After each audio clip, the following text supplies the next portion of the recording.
Good afternoon, Mr. Chairman. Josh Anderson, Legislative Service Office. This topic was a consideration of combining the sales and use taxes. And Director Fanning is joining at the table here. He's done a lot of thinking about this issue, I believe. So just a little background. So of course, the sales tax is in Title 15 of our statutes, and the use tax is in Title 16. And the vast majority of the provisions, especially in the first three chapters of those two titles, are identical. There are some differences here and there. So last year, we had a bill that was just making some changes to the sales tax, or to the use tax, excuse me, to make it match up with the sales tax. Essentially, there had been some bills passed that made some changes to the sales tax provisions, and we had not made the changes necessary to make the use tax provisions mirror those. And so when we were having that discussion, the idea came up of if the committee would want to look into combining those two titles. Looked at a couple other states, just surrounding. So Colorado and South Dakota, they still seem to be separated. Nebraska and Utah look like theirs were combined into one chapter. So different states have it both ways. Might be a lengthy bill. It would not be a bill that would have really any policy changes. There might be a few minor things that we might need to bring to the committee's attention. So I guess if the committee wanted to do that, of course, we'd be happy to work with the Department of Revenue and putting that together, but we just would need some guidance from the committee if that's where you want to go. And unless there are any other changes or questions, excuse me, I'd turn it over to Director Fanning. Director. Thank you, Mr. Chairman, members of the committee. Brett Fanning, Director of the Wyoming Department of Revenue. I think everything that Mr. Anderson said is completely accurate. There are a couple things when I was doing some research on this that may be worthy of consideration. I think the comment made earlier today was that they were 98, 99% correct, and that's indeed accurate, without a doubt. This is one of the very few topics that I've ever had a lot of conversations about where it has been 100% positive so far. And the reason being is there's no real changes. It's just getting everything in one spot so that when there's a bill, everything is together and you don't have to worry about forgetting that use tax portion of it. It really has been. Mr. Anderson is completely correct. This bill is going to be a long bill. But at the end of the day, it is just categorizing these together. I went back and I was looking at some of the notes. I have the original Sales Tax Act. I've got the original documentation in here. And going back to 1939 from some of the legislative notes, it said the use tax was intended to supplement or complement the sales tax. That's from 1939.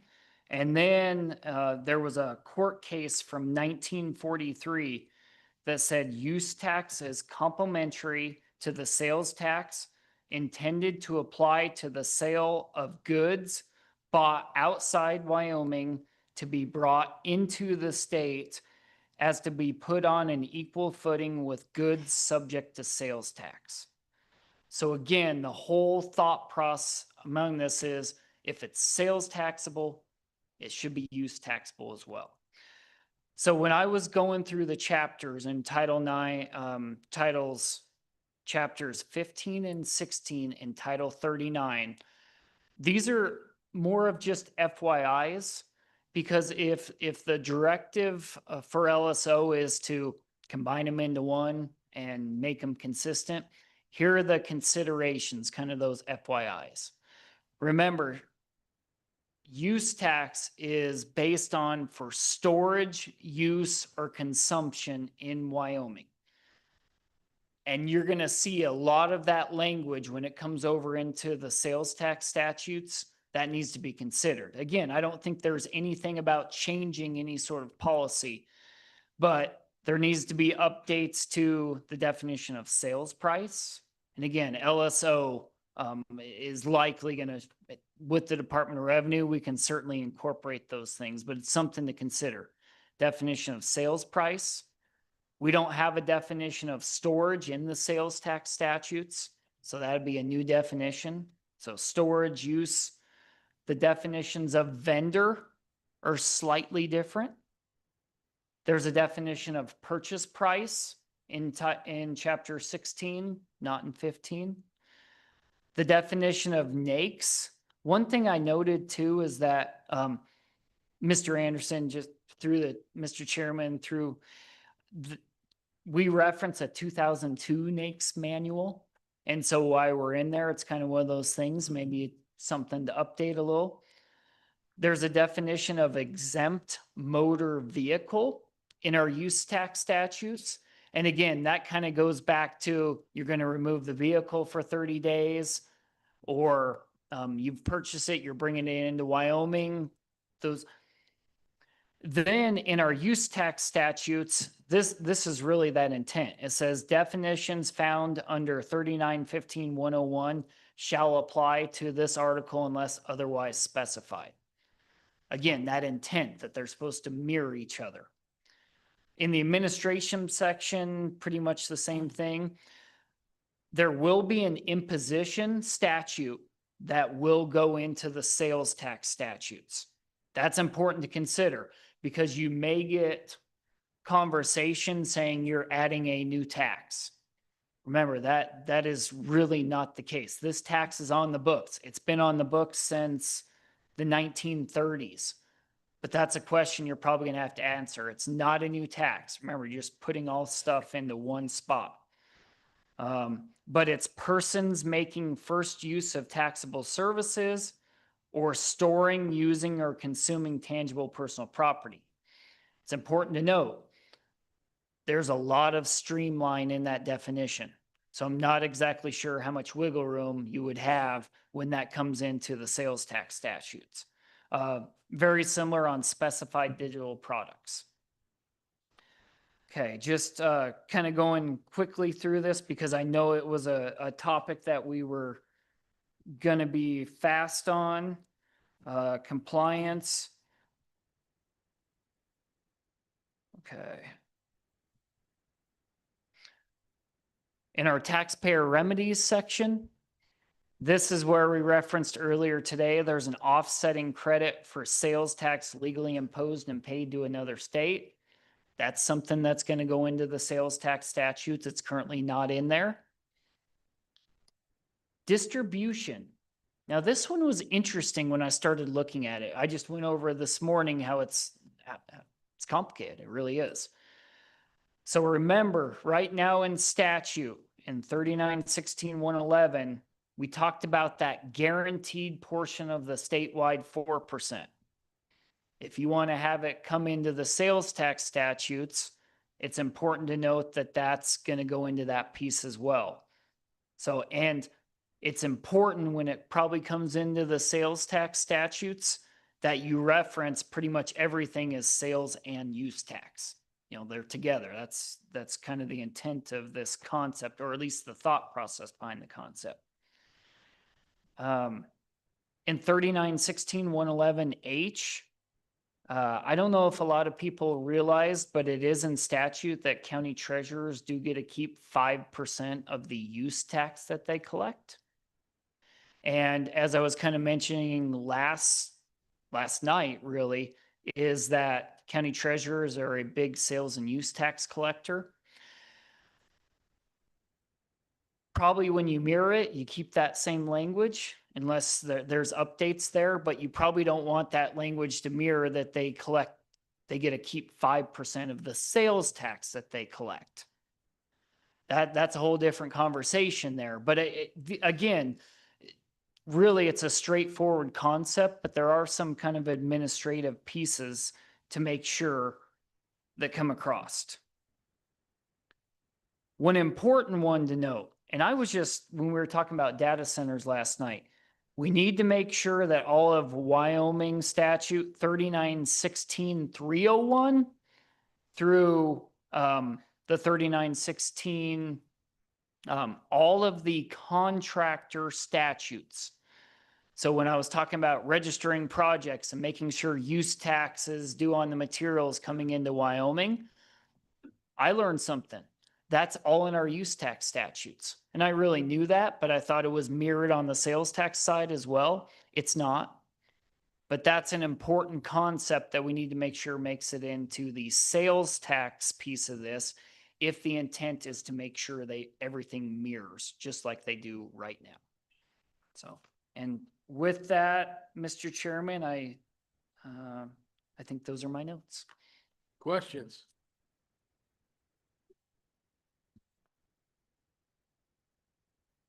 Well, Representative Lean. Thank you, Mr. Chairman. My question is, do you have that in writing somewhere that you could give us, or is it in my e-notebook and I just scrolled past it? Mr. Chairman, through you, Representative Lean, just my general notes. If that's the case, I'd be more than happy to provide these. I'll clean them up a little better. Yes, ma'am.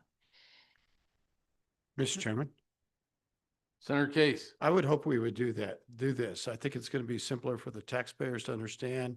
It eliminates the chance of making a mistake in the future. And we've had mistakes in the past where we changed one statute without changing the other, and we had to catch it either with a separate bill. Once in a while, we've done it on the reviser's bill.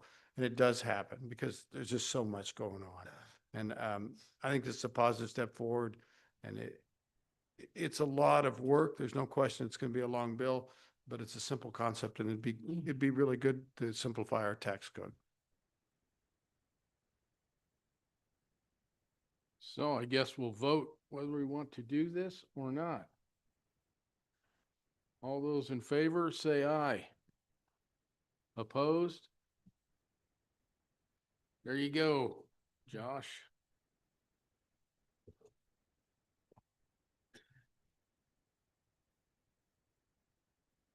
I think you're up next. Told you wouldn't need 2 hours.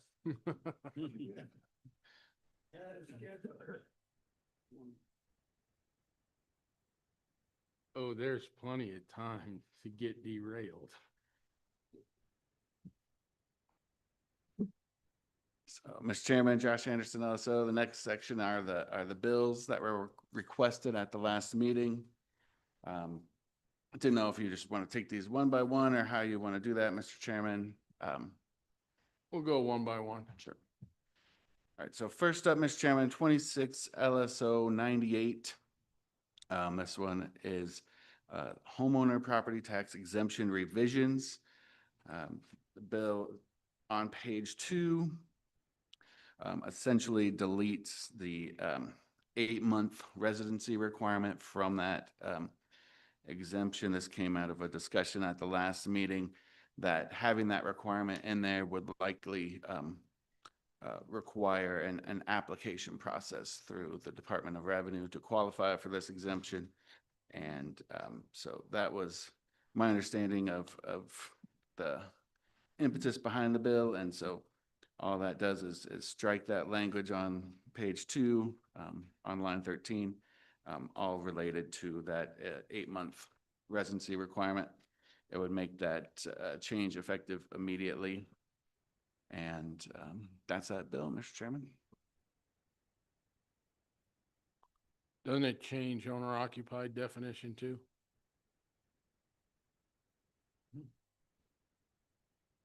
Mr. Chairman, I don't believe this bill changes that definition.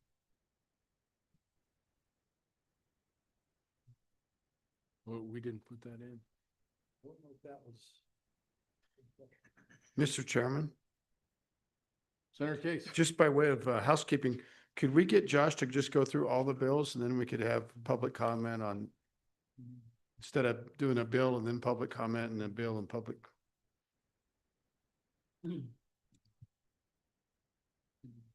Might speed things up. What's everybody think?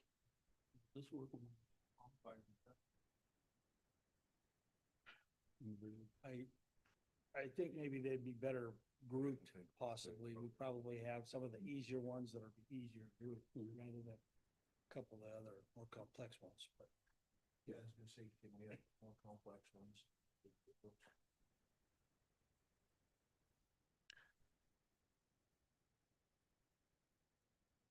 Mr. Chairman, or Chairman, I would recommend that some of the more complex ones that we deal with that as individual bills, standalone, rather than lumping them all together. Okay. Let's move on to the next one. All right, Mr. Chairman, next bill in your, materials is 26 LSO 99. Long-term homeowner tax exemption revisions. This bill just goes in and repeals 2024 Wyoming Session Laws, Chapter 106, Section 2.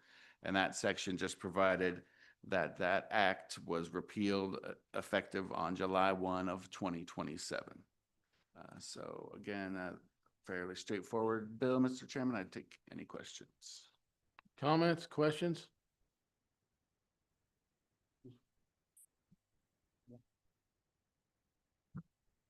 Mr. Chairman, Co-Chairman Locke. so you want to wait to work the bills for? Do you want to wait to work, or do you want to talk about amendments now, or you want to wait and work them? Well, we'll wait and work them after, public comments after a group Yeah. vote, sorry. And I think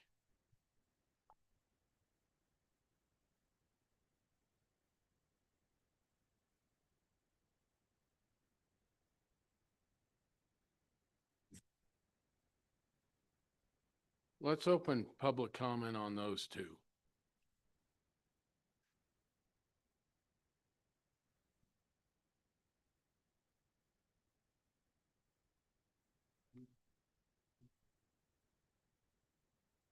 Bring up the agencies first, or the departments, excuse me.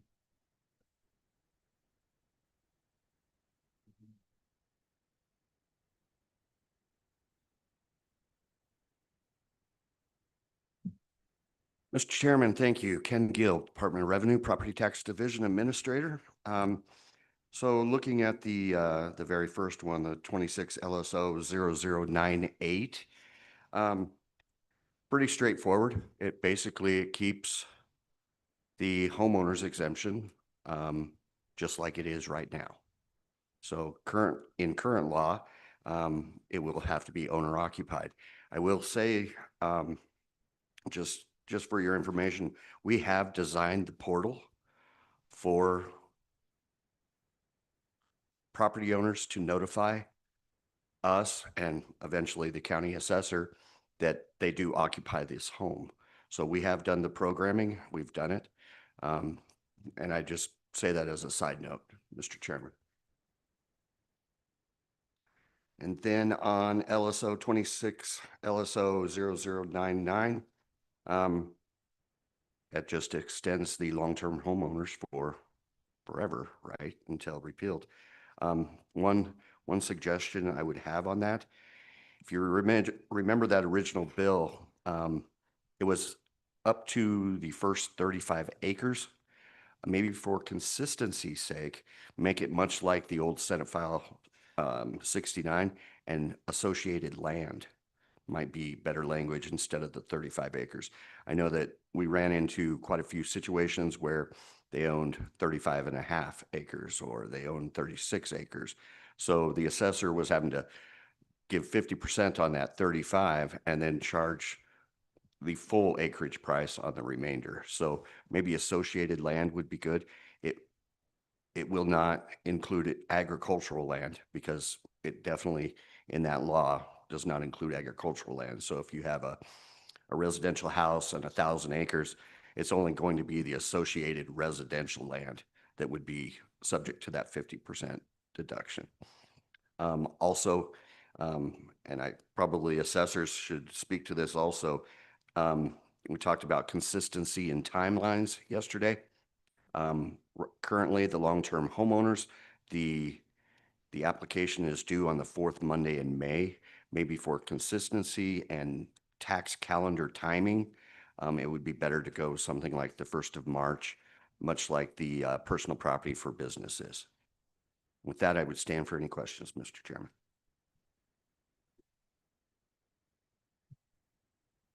Representative Lean. Thank you, Mr. Chairman. Thank you, Mr. Gill. My question is, do we have working solutions for the aforementioned problems of the associated land 35-acre deal? Mr. Chairman, so do we have, I'm not sure I'm following. I'm sorry, Representative. Mr. Chairman? Follow up. A working solution, some way that these have been mitigated currently. Mr. Chairman, yes, the associated land, I think, was very understood. We understood that if it was associated residential land, that it was included, whether it be the 25% exemption or the 50% exemption. But the 35 acres that got thrown in that law, it really did muddle things up a little bit. So, yeah, I think we have a very good understanding of associated residential land. And I think the exact language is associated improved residential land. Senator Ide. Thank you, Mr. Chairman. You used the example of an agriculture property where you have 1,000 acres and then you have the home. In the associated land, I assume would be the 1 acre. I mean, I think that's typically what goes on in your department as far as associated land on an ag property that's 1,000 acres or more or less, whatever. And then if it's down to that 1 acre, if the outbuildings aren't in that 1 acre, how's that affected? Just a quick recap of that. Thank you, Mr. Chairman. Mr. Chairman, Senator Ide, good question. So you're correct. Most of the times those home sites on a agricultural producing property are 1 acre. They could be more. They vary, obviously. Sometimes that home site might be 5 acres, or maybe there's multiple houses on a multi-thousand acre ranch. There might be a house over here and a house over here. And so there might be multiple sites for that home site. So the outbuilding question, so I guess I should finish that thought. So it would be 50% of that 1 acre, if you will, in the long-term homeowners, and 25% of the 1 acre in the homeowners. The outbuilding question that you asked me, well, the outbuildings are not subject to either one of these exemptions. It's only the residential structure and the associated residential improved land. So it wouldn't matter where they sit.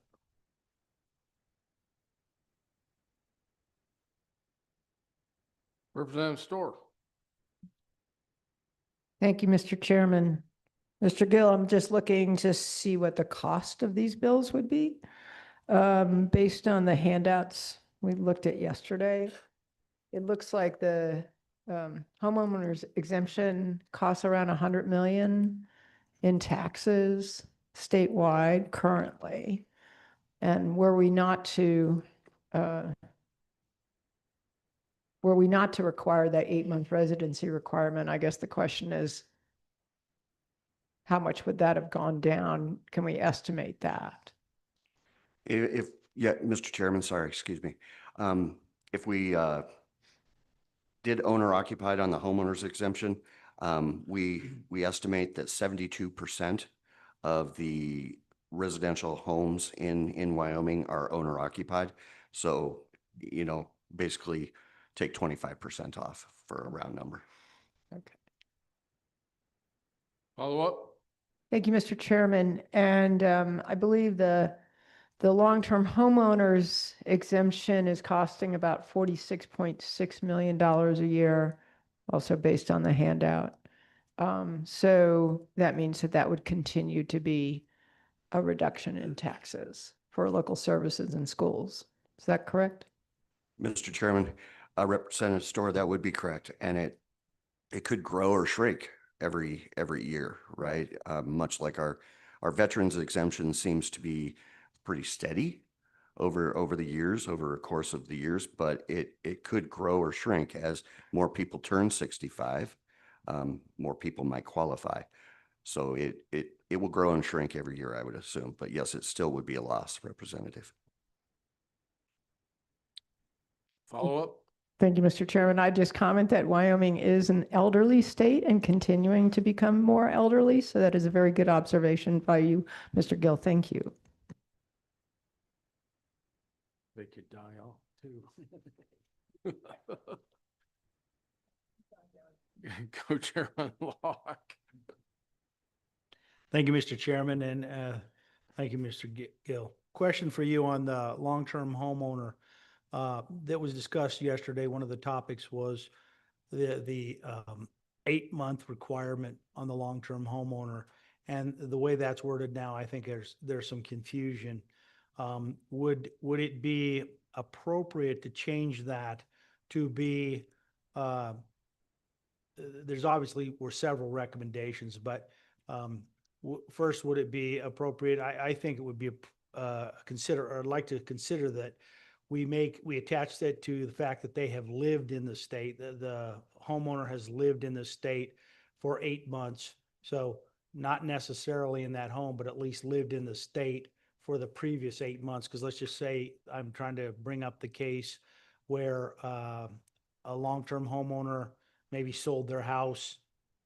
They sold their house 2 months before the end of the year, let's say in October. That homeowner, in my opinion, at least what I believe the intent was, probably should be considered. So should we put it to something to the effect of, within 8 months for the year previous to their application for the long-term homeowner, something like that? Do you have thoughts on some wording that we could put in place that would appropriately consider that they're spending 8 months in the state, they're living in our state for lack of a better term, as their primary residence, but making it simpler for our assessors and everybody to understand what they're shooting at? I guess I'd like to get your thoughts on that. We're trying to come up with some words that make sense.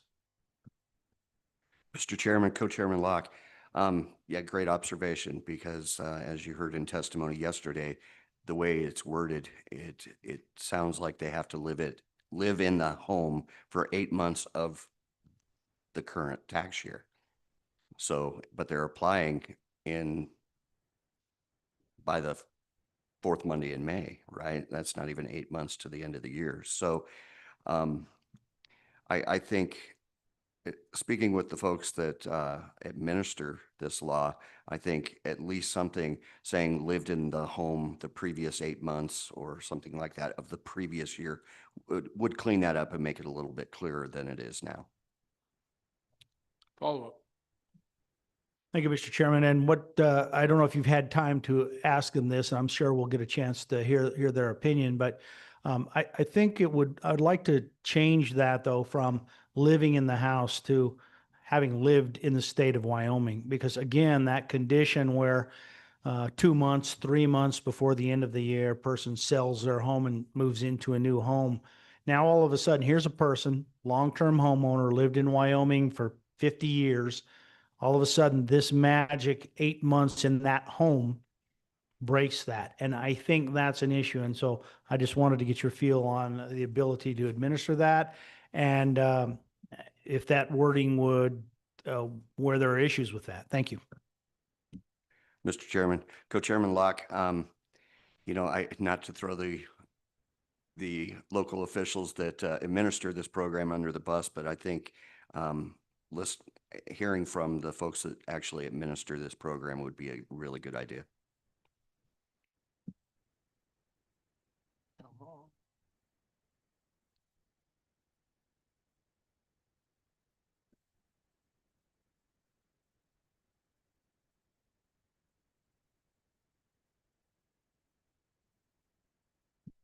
Mr. Chairman, Co-Chairman, members of the committee, Dixie Huxtable, Converse County Assessor. That specific topic on the long-term homeowner bill revision is an issue for us, the 8 months. And it is certainly a policy decision that you all can make as to whether you don't care if they lived in their home or just lived somewhere in the state. So whatever language you would choose, we were suggesting that they resided in that home 8 months in the prior year, understanding that there may be 1 year when they switch homes that would not qualify, but after that, presuming this bill passes and the repeal is in effect, then the next year they would be qualified in their new home. We can administer it either way, but if you put just living in Wyoming, there is no way that then it's tied to their house. They could apply for an exemption on any house that they owned, regardless of whether they ever resided in it. So I just want you to think through the possible consequences. We do have people that have multiple homes, and we did have people that come in and ask, which home should I apply for? This one's higher value than this one. This is a higher mill levy than this one. Which one should I apply for? Our answer was, which one do you reside in? That's what the law says. If you remove the residing in a home that they own, just I have to be in Wyoming, that changes that perspective. And so we just want you to be aware that whatever language you were to choose would change how those people could and would apply for this exemption.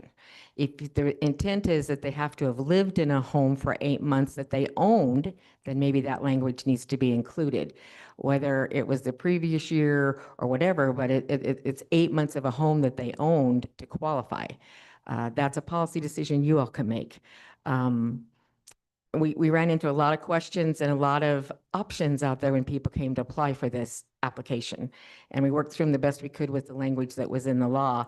I do concur with Administrator Gill about the deadline. We would absolutely support changing the application deadline, starting at least with January 1 of 2027 to move it up. I think it's going to be a little tough to do it for 26 because you won't have this bill through processes and until after that deadline, potentially. So I think leaving it the same as it is currently in statute for 26, but maybe adjusting the application deadline for 27 in future might make some sense, getting it consistent for the taxpayers.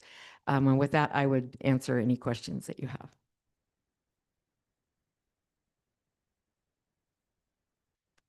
Questions?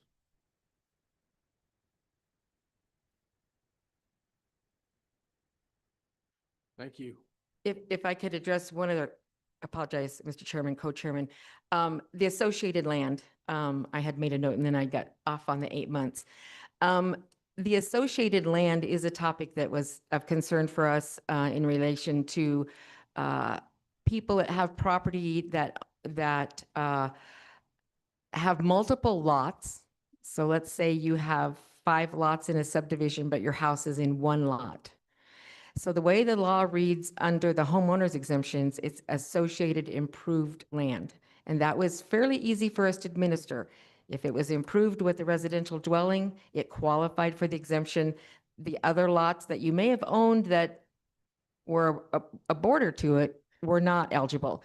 Something similar to that for the long-term homeowners may be appropriate. The up to 35 acres that's in the current language of the long-term homeowners is an issue. We do have to calculate. I heard Representative Lean ask the methodology. The methodology is pull a report for every property of an owner that qualified, take a look at their acres and manually do the calculation. So that's the methodology we used, and certainly we can continue to do that. You may have somebody that has 35.01 acres, and so that 0.01 needs to be valued differently, and then you have somebody that has 640 acres, not ag. They may have a section of land, they have a cabin on it. Our issue was we would calculate 35 acres out of that 650 to give them the exemption on. The rest of it went back to full value. Again, a policy decision for you guys to decide, do you want that to happen? Do you want them to get a 50% exemption on all the land that they own where the house sits? Or do you want it limited? We can do it either way. We've done it this year. It was not as comfortable as it could have been because we were doing it rather quickly. And it took a little bit of the transparency out to our taxpayers, but we were able to explain it to them when they come to the counter, and most of them absolutely understood. But that again is a policy decision of whether you want the person that owns 200 acres, 600 acres to get that 50% exemption on all of it or limited. Representative Campbell. Thank you, Mr. Chairman, and thank you, Assessor Huxtable, for being here. Was there a large, I know that this last year with everything that went down, it was pretty crazy anyway. But was there a large amount of property that that would have applied to that you're aware of? Mr. Chair, Representative Campbell, in my county, not significantly.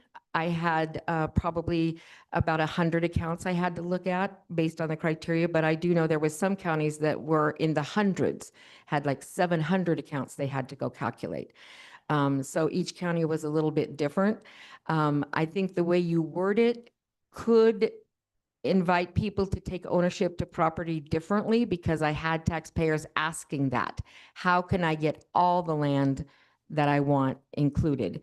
And in some cases of the split lots that I mentioned, the answer was you would need to vacate those legally platted lots and replat them into one lot in order for it to be a legal piece of land where your house sits. So there was a lot of talk about it. Whether they would actually do that, I'm not sure, but certainly the language in the law sometimes has other unintended consequences down the line, and that was one of them with the 35 acres.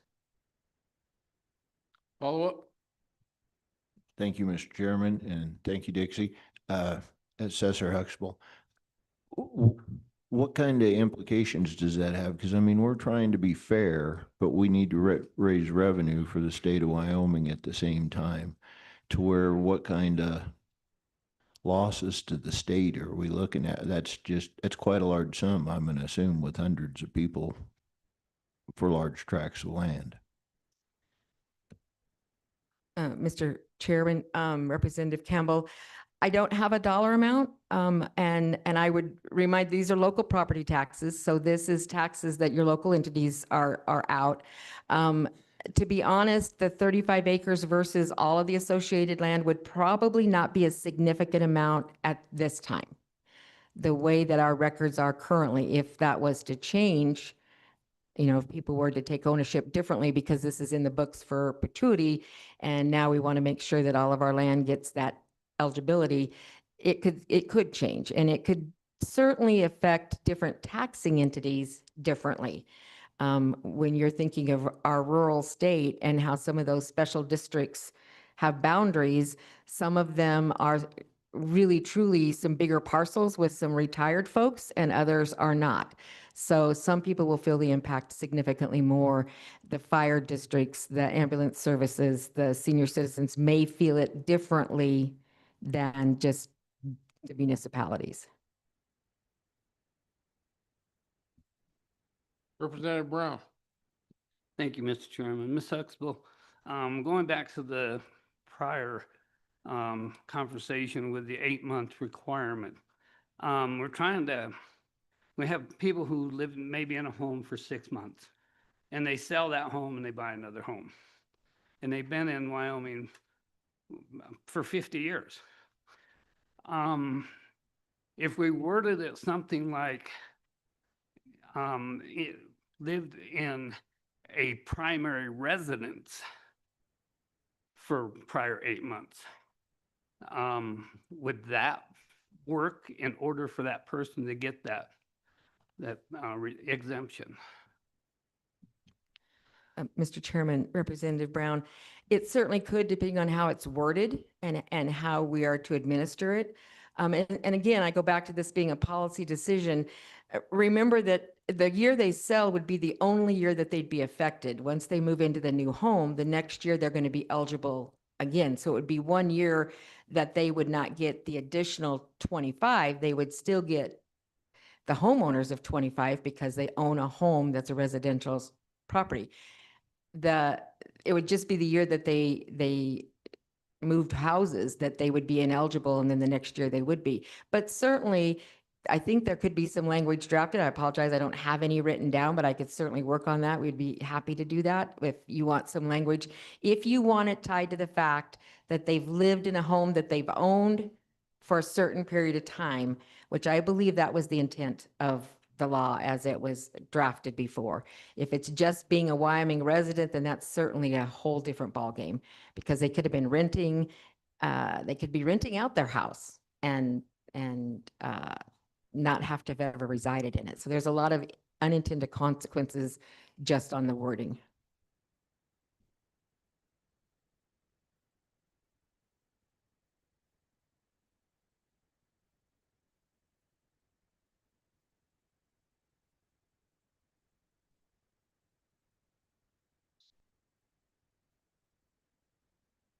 Thank you, Mr. Chairman. Representative Campbell. Assessor Huxtable. What if the question you asked in March, did you live in a home you own last year? And they marked yes. And I didn't ask them up to 8 months. They've already supplied you with a lengthy list of, my case was easy. I lived in the same house for 30 straight years. So, but if they had that list of homes they lived in, and if you asked them that question, and I guess I'm just saying, I'm avoiding the 8 months thing in this case of a sale and all this stuff coming up. And that would just be a question I would ask them. If you lived in a home that you owned last year, especially if you're going to do this in March. Mr. Chairman, Representative Riggins, that is exactly a question that's asked. Did you live in the home for 8 years? And I'm just going to be brutally honest here. The people that are not going to be truthful are going to mark that box and tell you yes, no matter what. And I have no way, truthfully, no way to prove that they did or they did not. The people that want to be honest and upfront are the ones that are asking the question and trying to do things right. And we want to be able to give them the correct answer. And as we interpreted it, it was 8 months of the year of the tax bill. Now, if you said 8 months of the prior year and they came in and said, well, I sold it in October. Did you live in it 8 months before October? Yes, I did. Then you're going to qualify because you lived in a home, that home, but you don't own it anymore. Therefore, that negates the qualification for this tax year. Come back and see us next year, and we should be able to help you out. But that's your decision on how you want that to play out.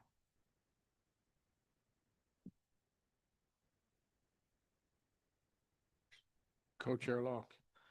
Thank you, Mr. Chairman. So do we have any, I don't know, I'm trying to make it to where this feels uncomfortable to tell somebody you lived in your primary residence for, 10 months of the last year and you sold it in October and you bought a new house, you moved into your next primary resident. And we're going to say, hey, guess what? You can't get your property tax exemption. I don't know. It feels uncomfortable to me. Is there some use of the term primary residence or some other term that we have a common ground to use that we can fuse it together? Now, I realize we're kind of beating this topic to death, but I just wanted to make it clear.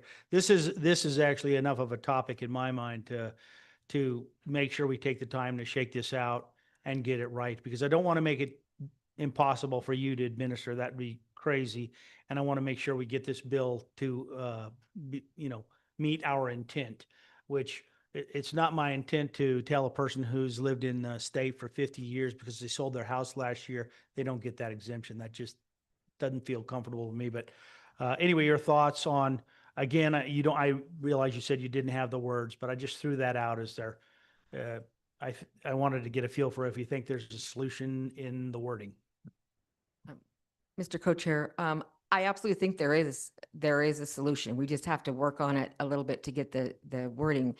Primary residence, if you said that you lived in your primary residence for 8 months out of the prior year and then defined what that primary residence, the current language is the sticker, is because it's trying to define this house that you're claiming the exemption on to your primary residence. And when you've sold it, that becomes the problem.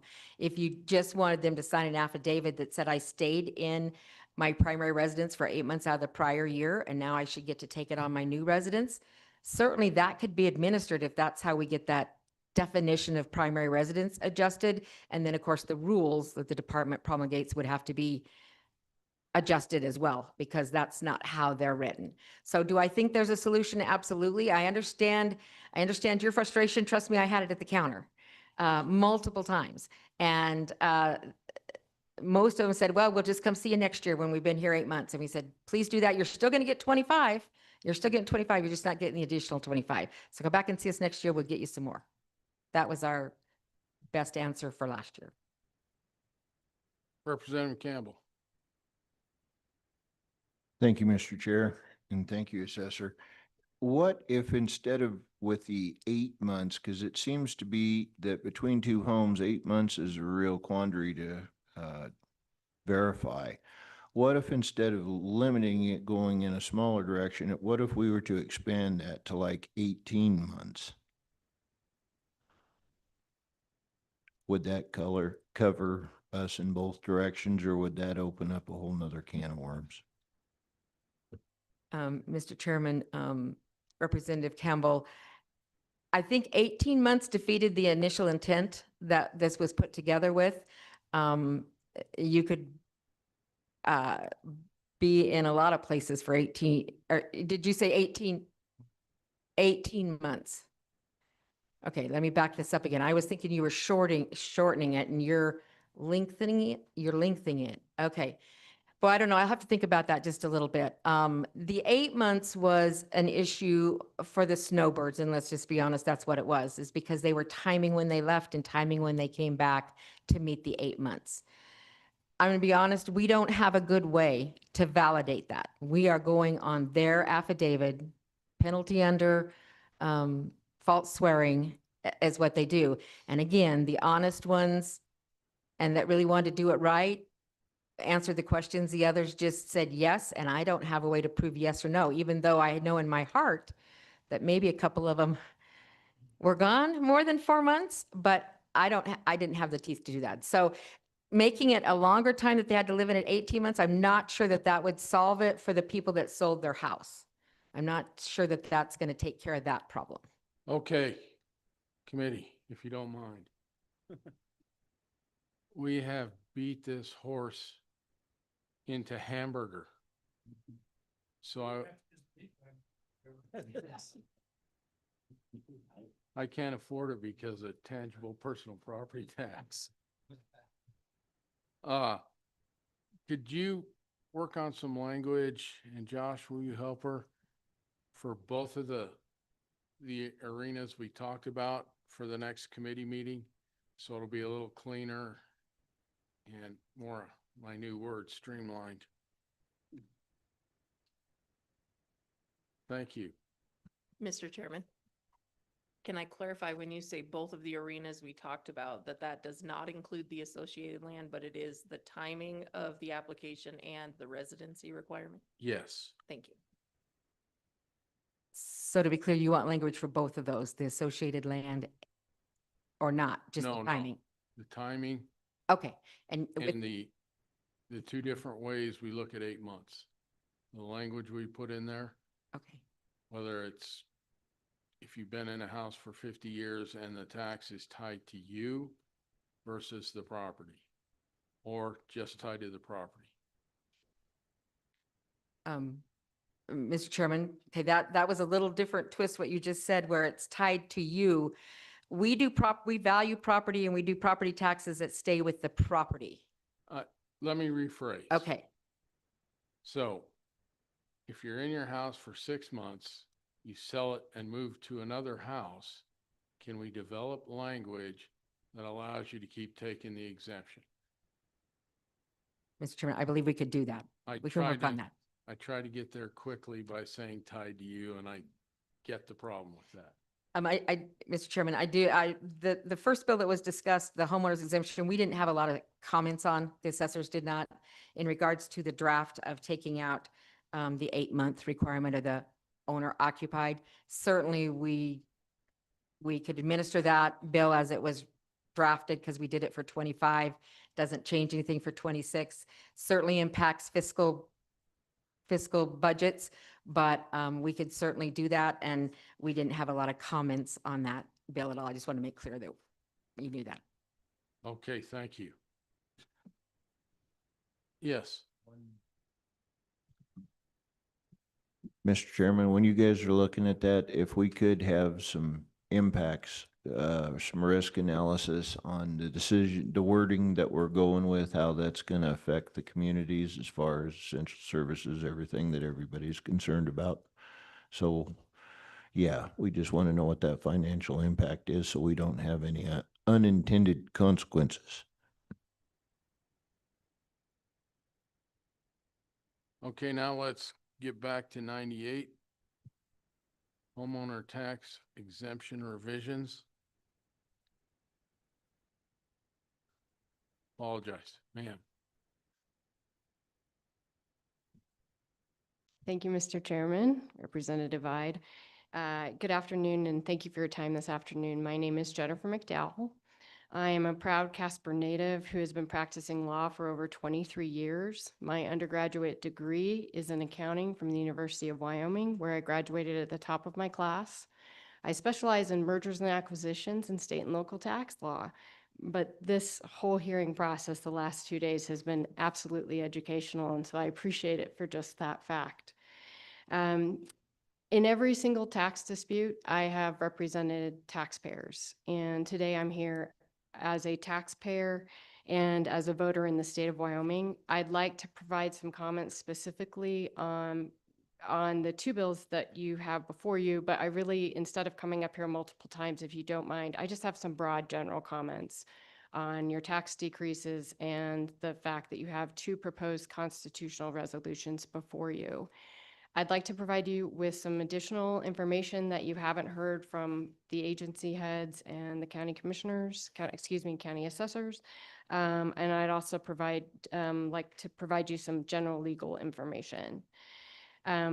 Before I get into what I had actually originally prepared, there was a question this morning concerning the resort district tax and how come you could administer, Teton County can have a resort district tax, but you cannot tax electricity solely going outgoing to out of the state.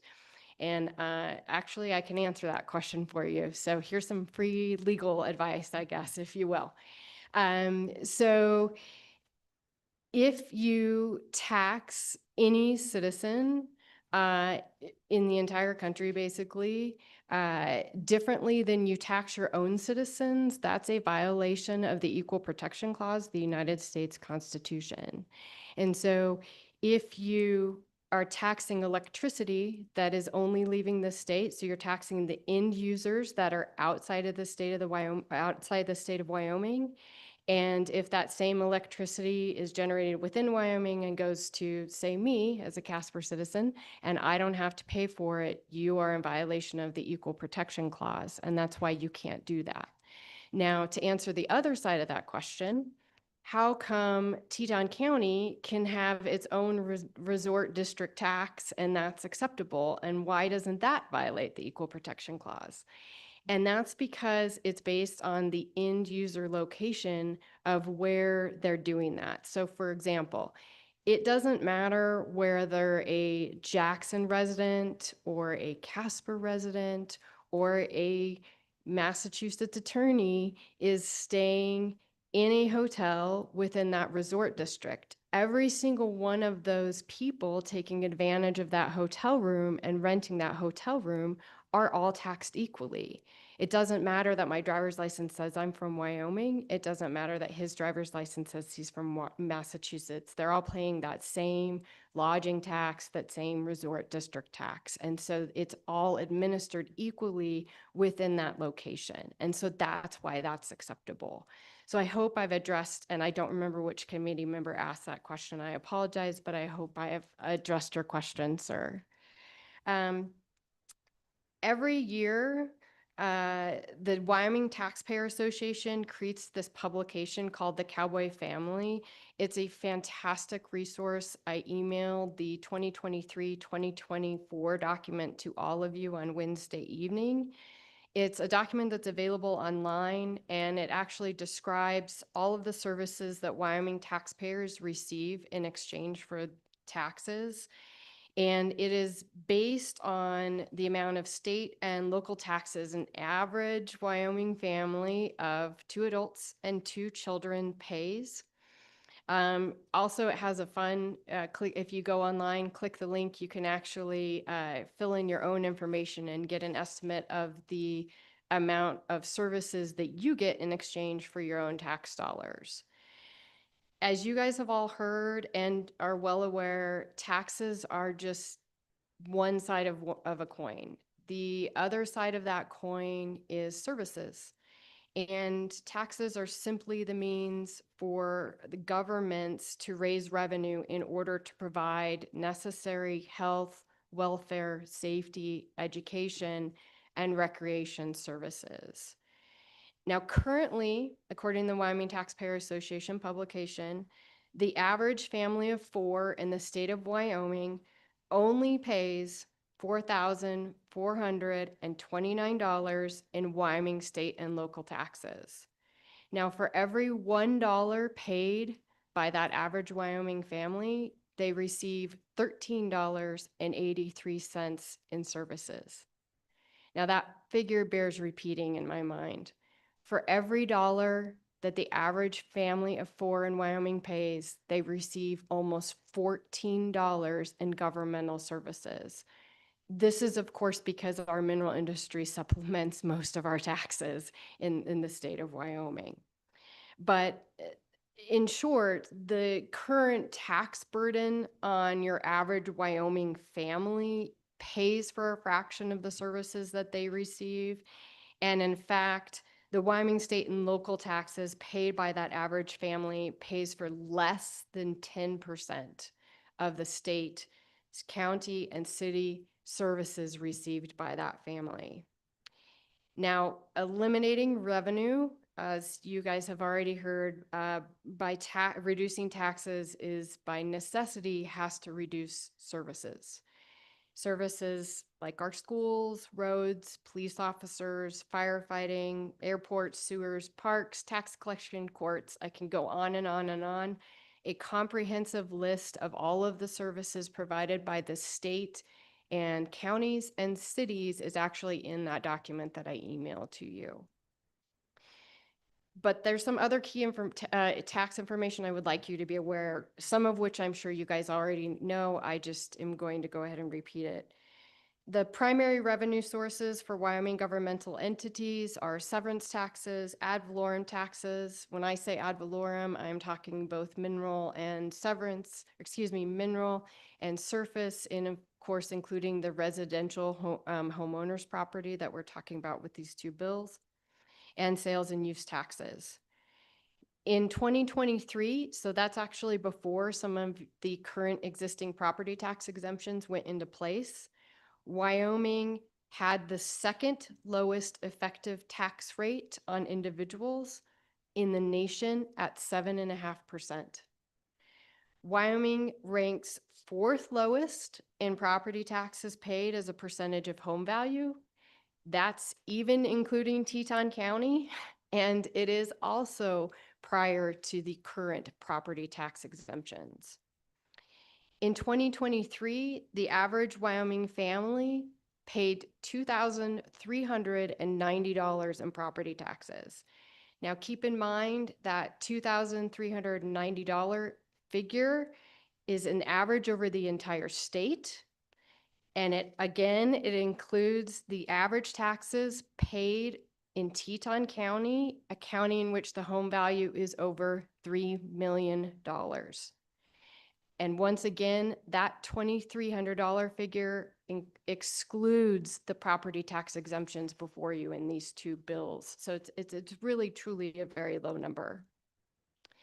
Now, even though the tax burden on Wyoming individuals, and so therefore their revenue contributions for their services, is extraordinarily low, please make no mistake that further reducing that tax burden will have a significant impact on our state, counties, and municipalities' services that they are able to provide.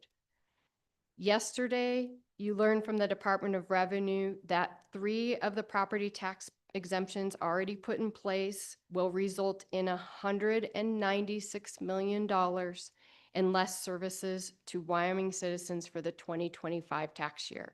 And again, that's including the 2 specific exemptions before you in these current bills. You also heard how the city of Casper has already had to cut 4 full-time positions and 50% of its park services as a result of existing decreases in tax revenue. Now, in prior legislative sessions, there were proposals and discussions to replace lost property tax revenue with sales tax increases. City Councilman Pollock Pollock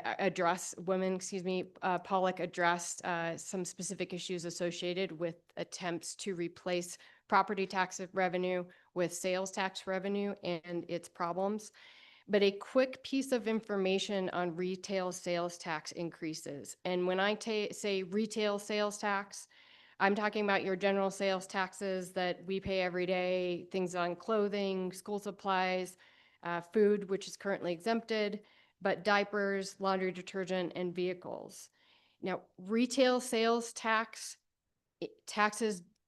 disproportionately hurt low-income families.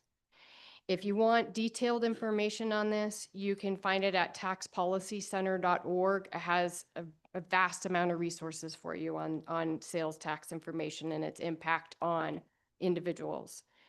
But the very short reason is, as income goes down, the percentage of a family's income that goes towards retail purchases increases. It's just basic math. If you have a grocery bill that's annually $5,000 a year and you make $100,000 a year, your grocery budget's 5% of your total earnings, right? If you only make $10,000 a year, it's 50% of your budget. And so if there's a 2% increase that causes a $100 increase in your overall grocery bill, that $100 increase is going to impact someone who only makes $10,000 a year a lot more than it's going to increase $100,000. Someone who makes $100,000. Ma'am, Yes, sir. I'm almost done, I promise. I'm gonna have to ask you to close this out. I in just am. A minute or two. I will, no problem. The last thing I want to give you is some information, and this is legal information concerning your constitutional resolutions. And again, I want to thank you very much for your time today.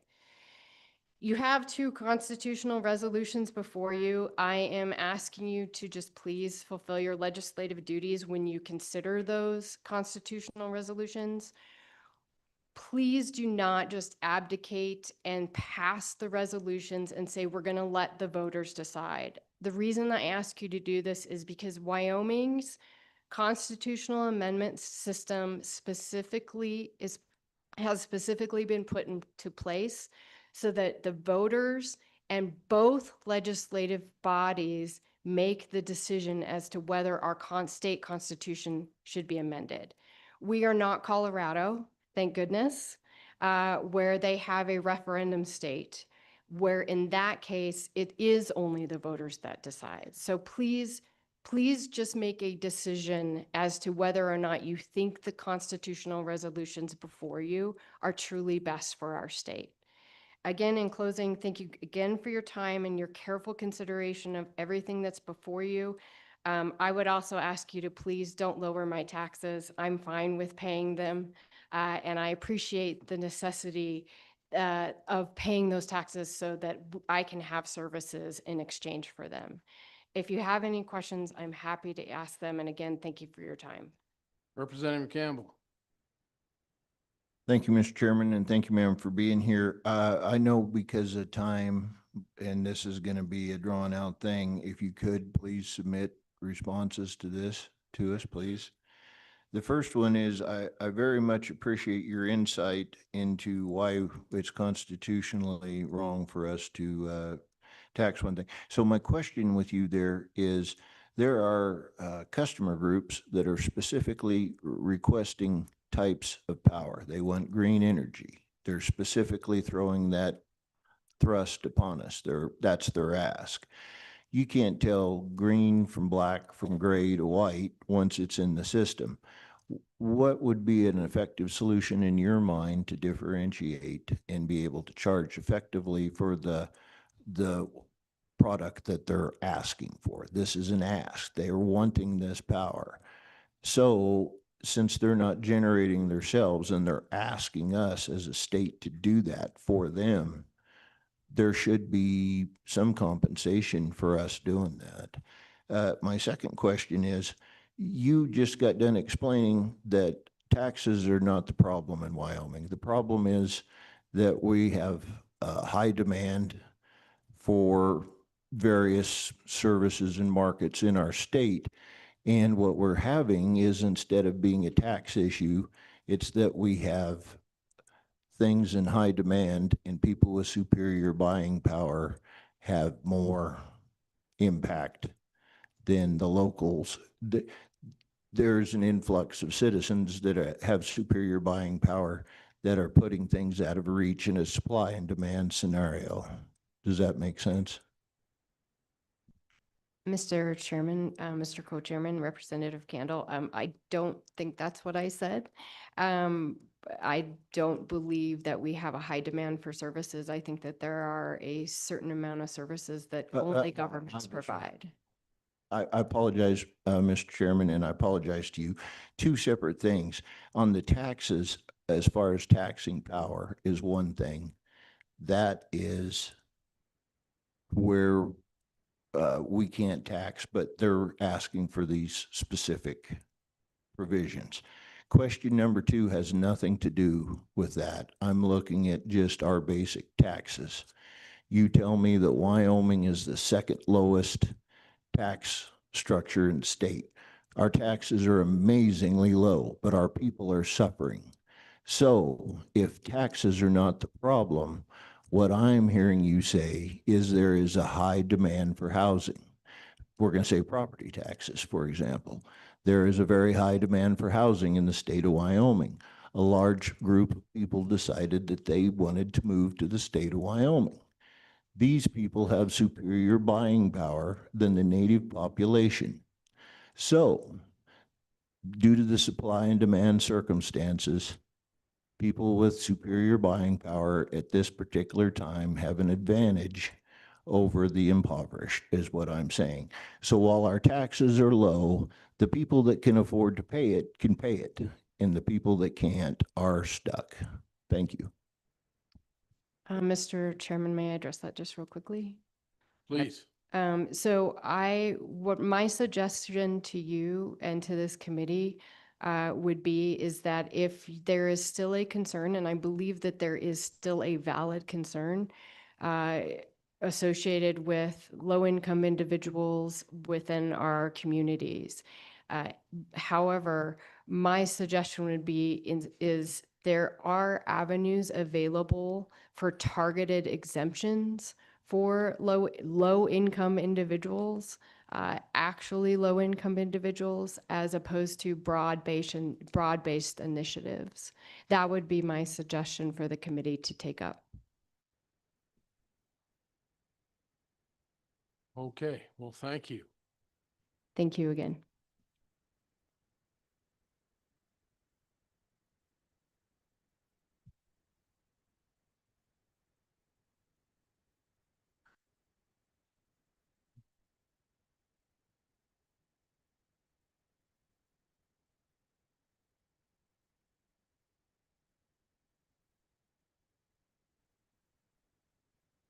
Good afternoon, Mr. Chairman, members of the committee. Jeremiah Riemann here on behalf of the Wyoming County Commissioners Association.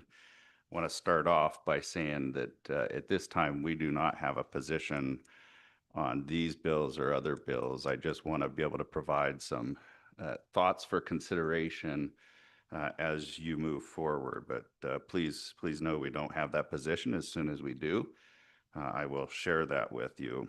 I think it's important to look back a little bit at where we've been over the course of the past couple of years. You've enacted at least 6 different pieces of property tax relief.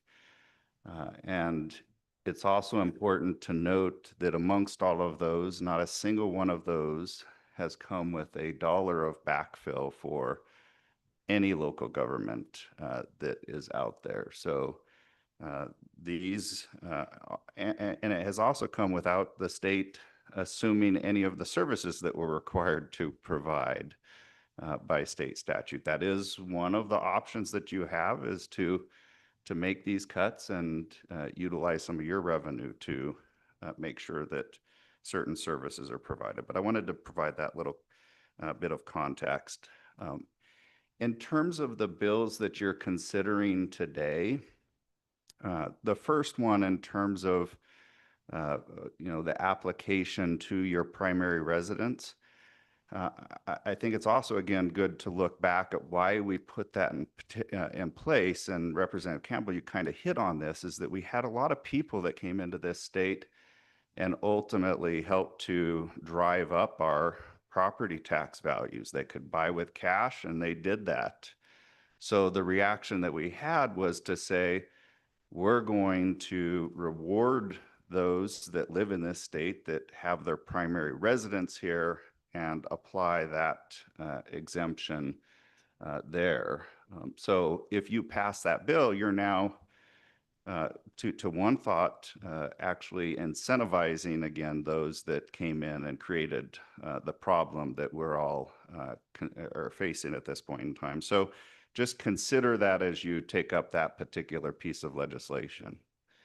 In terms of the long-term homeowners provision that's before you, certainly that's one approach that you could take. I think the commitment that everyone had is that we would see what the total fiscal impact of that particular legislation was before we decided to jump further. We're starting to get a sense of what that is. We don't have a complete picture, but we have a little bit better. I do think there are other options that you could consider if you are really looking to help those long-term homeowners that need it most. And I appreciated the conversation that happened at the end of the last speaker relative to means testing. So one thing that we had asked and that you could consider moving forward is to say, if you qualify for certain public programs or you're under these certain thresholds of income, then you would qualify for the long-term homeowners exemption, so that we're not giving that exemption to those that we know don't need it. Some of you have even stated that you qualify and you don't need it on the floor. And we know there are a lot of people, I suspect there are a number of very famous people that live in Teton County that have been here for 25 years and got to claim that particular exemption. And I don't know that that's who you were really looking to. So you could means test that particular concept. You could look at another example from, I believe it's Tennessee. What they do there is authorize the freezing of your property taxes once you hit the age of 65. The idea being that if you're accustomed to a particular income and that once you retire and are now set on a fixed income, that you can't afford rising property taxes. So we're going to cap your property taxes when you hit 65. I understand there may be some complications from those behind me that would require some consideration with that concept, but it is an approach that you could take to say, we're going to try and help people on fixed income. So I throw that out there. I did appreciate the conversation around 8 months versus whatever it might be. You heard Director Fanning point out that the state of Florida only allows you to claim one exemption anywhere. So if you claim the exemption there, you can't have claimed it in another jurisdiction. That's certainly something that you could consider here. And I think that would actually allow you to take away the 8-month consideration. It's just you get to claim one exemption and apply that to your property. And so if that's a 50% reduction, that's what it is. And we don't have to tease out whether they've been in that particular home for 8 months. So I'm just offering some other concepts that you could consider if you're trying to attack that long-term homeowner issue, and would be happy to continue to work with you on that. I also, in closing, just want to point out, I mentioned those 6 bills 6+ bills that you passed. 2 of them haven't come into effect. So we have 2 exemptions that you passed this last session that won't actually come off the tax rolls until next year.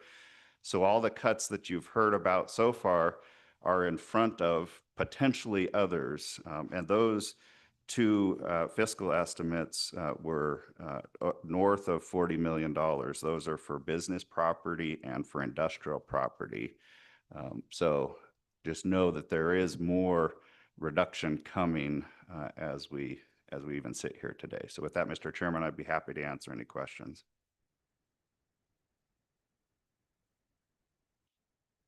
Questions? Thank you. I appreciate you showing up.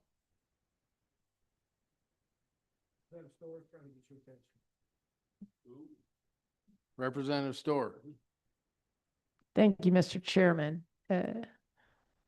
Thank you, Jeremiah, for being here. I'm curious if you have a sense of, it's clear that the different exemptions land differently in different counties.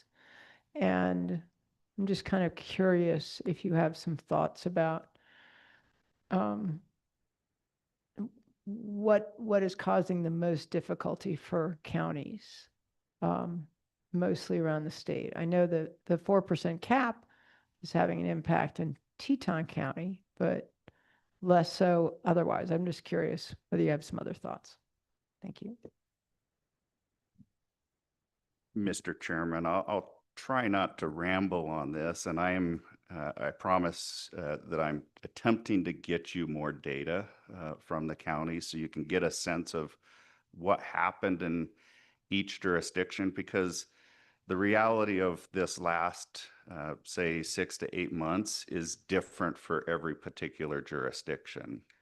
There are counties that, were able to weather the residential property tax reductions because they saw increases elsewhere. I'll just use Laramie County as an example where, yes, they had, and I'll try and look at my notes, north of $4 million in residential property tax reductions. Those were largely offset by industrial and commercial other areas where they saw increases. You've seen some of the problems that have existed in, say, Hot Springs County, which had to make a $2 million cut to their budget, which was already, in comparison to some others, rather small. But I wouldn't tell you that that was entirely on the backs of residential property tax reductions. They also had mineral reductions that played out there. You mentioned the 4%. That does have a higher impact, particularly in generally two jurisdictions, one being Park County, one being Teton County. It just, because of the value of the properties there, is a bigger benefit to the taxpayers. I'll point to Sublette County, and it's a juggernaut. I mean, it's been it's benefited greatly from the mineral industry. Their assessed valuation dropped by $2 billion. Now, $2 billion is a huge number. Most counties don't even make it to $1 billion in assessed valuation. They dropped $2 billion over the course of 1 year. So they were forced with reducing 40% of their budget, or sorry, how do they address 40% of their budget with other revenues? Would the residential property taxes, had they not been reduced, maybe help capture a little bit of that? Yeah, but my number for them is quickly 645,000. That's not going to cover that huge $30-ish million hole. So every county is different. Every jurisdiction had to face this differently. Some of them weather it just fine, at least in the short term. Some of them, are going to experience some, incredible difficulties. But I want to be able to provide you some more data, and I'm working on that. Hopefully I have that for your next meeting. Representative Lean. Thank you, Mr. Chairman. Thank you for being here. I just want to make it very clear that the legislative residential property tax cuts are not responsible for $2 billion in reduction, but we are responsible for a $600-ish thousand reduction in Sublette County. Yeah, Mr. Chairman, I hope I didn't convey that that was 2 billion from residential. No, that was other factors. Again, every county had different levers that were being pulled. Residential played a part in all of those, but, maybe it didn't have any impact. In some jurisdictions it did. Representative Campbell. Thank you, Mr. Chairman. Thank you for being here. You were talking about how all the counties, they're up and down everywhere. Can you tell me what you've seen that are common grounds, commonalities, things that are the same across the counties? Thank you. Mr. Chairman, Representative Campbell, can you help me out with that question a little bit? I want to be able to get you the right answer. You have said, because of our counties are very diverse, we have different industries throughout. So that's going to account for the differences in a lot of the revenue. Is there anything that you've seen that is a common theme amongst all of the counties pertaining to our tax situation? Yeah, Mr. Chairman, Representative Campbell, if I don't get you the right answer here, I'll Yeah, work with you. it's a swag. Yeah. Mr. Chairman, I'm sorry. I know that is a swag question. I'm going to look into this my own self. I just wondered if the commissioners had looked into this at all, looking for any common grounds. Yeah. So, Mr. Chairman, what I would provide in response to that is that generally property tax is the single largest revenue source for any particular county. That's what counties generally survive on. Sales and use tax is more heavy to municipalities, but property tax by and large, where they start to differ is then who's paying that bill for their particular county. Is it going to be residential, where Teton County, 96% of property taxes are paid for by residential property, whereas, some counties it might be a few percent. But property tax by and large is the commonality amongst all of them.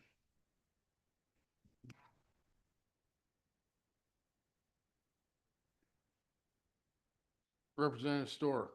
Thank you, Mr. Chairman. I would add to that a commonality is 21 out of 23 counties went down in their assessment. And that total adds up to over $4 billion. I believe the number for sublet on the residential is actually something closer to 3.5 million in tax revenues reduced due to the residential and 27 million for Laramie County. Thank you.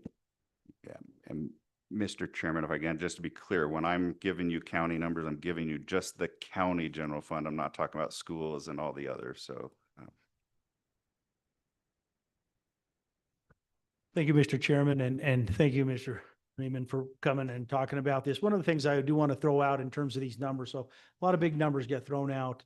$196 million, realizing that a fair chunk of that, that's all the mills basically being applied. And so you're talking about a big chunk of that is being paid by the state to the school system anyway. So a lot of that goes off of the map. And one of the things I do, so a lot of these numbers, we talk about assessed values, we talk about fair market values, we throw out huge numbers. So let me throw out a number just based on recent numbers. And this is a calculation of only the counties, okay? So we're throwing out these 100 million here, 200 million there, billion there. But keep in mind though, if you look at the difference / reduction at all of the counties put together, it's about $35 million, okay? That's the number of the reduction. So I just want to put it in perspective, and I wanted to throw that out to you. And now make no mistake, I don't consider that, minimal. I understand its impact to everyone. I think I just want us to be, intellectually honest on what the impacts are.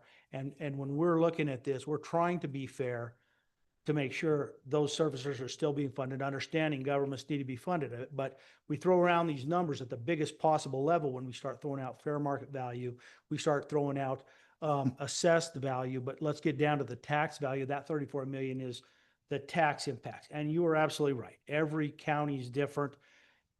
That being said, some counties have a few percent of it is actually residential. Other counties, as my cohort just a couple seats down here, her county is heavily impacted by residential properties.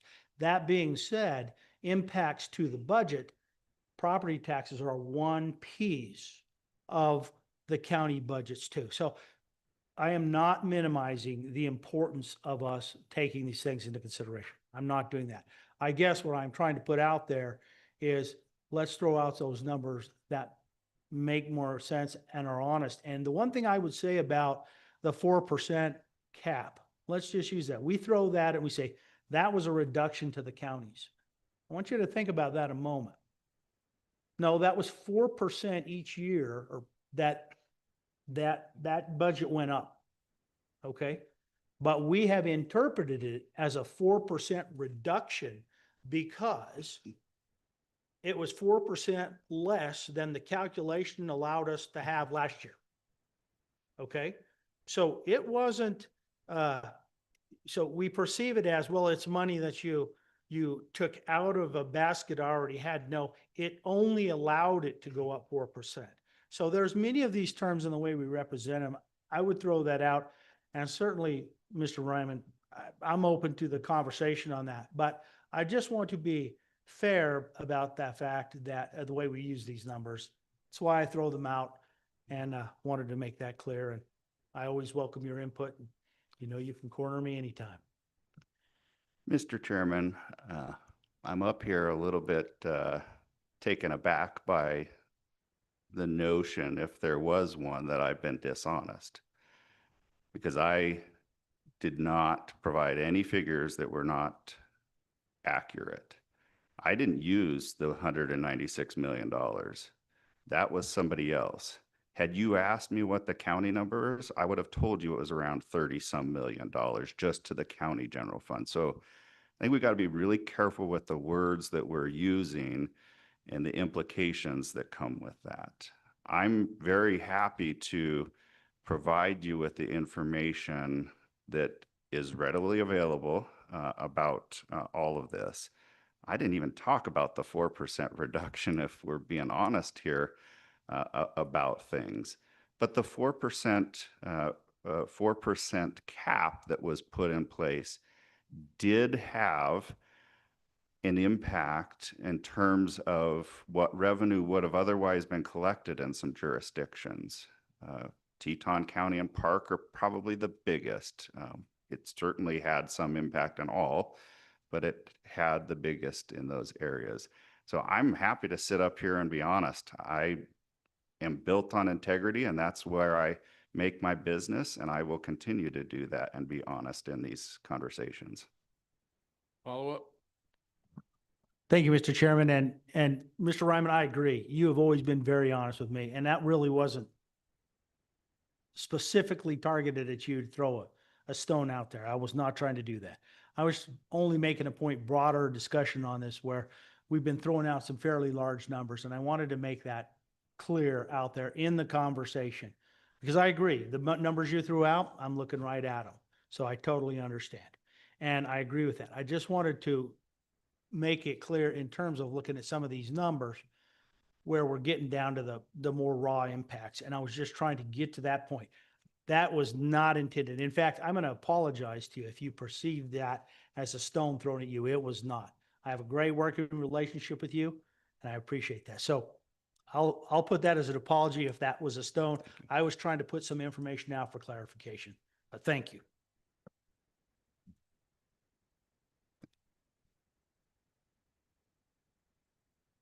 Thank you, Mr. Ryman. Thank you.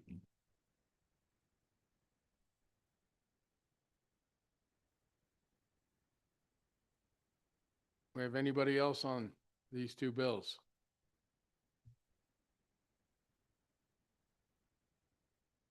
Anybody online? Well, we'll close public comment on 98 and 99. 99 is going to get pushed into November with the County Assessors Association and LSO working on some different language for it. And 98, what's your pleasure? It's been moved, seconded.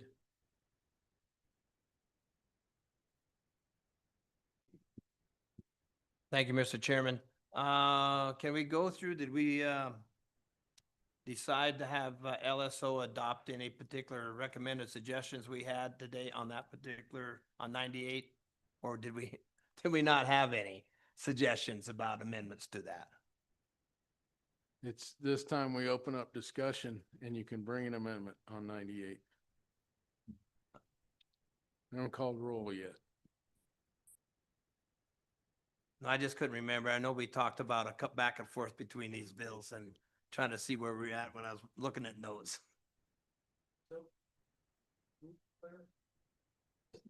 Can we be clear? So the bill that we're putting off to the next meeting is 98? 99, Okay, so long-term homeowners exemption. I thought there was a discussion that they needed to work out the 8 months a little better. That's the part of 98, so I'm a little confused. Oh, it's 99. Yeah, so Mr. Chairman.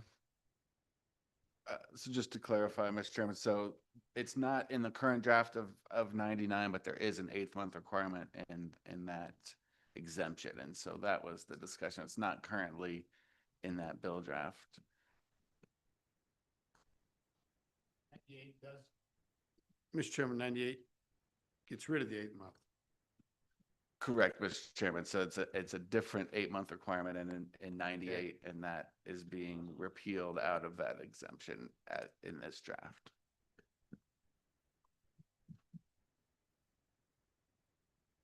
And we're going to final vote on this?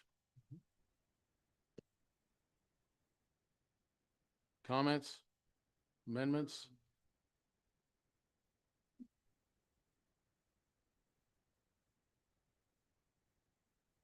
All right, on House Bill or 26 LSO draft 0098, will you call the roll?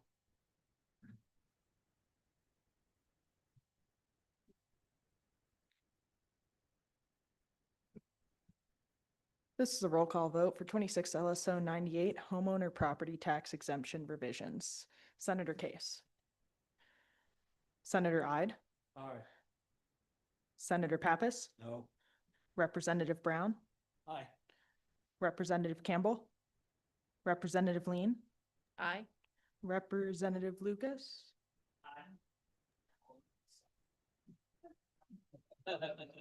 Oh, that's handy. You help members of the.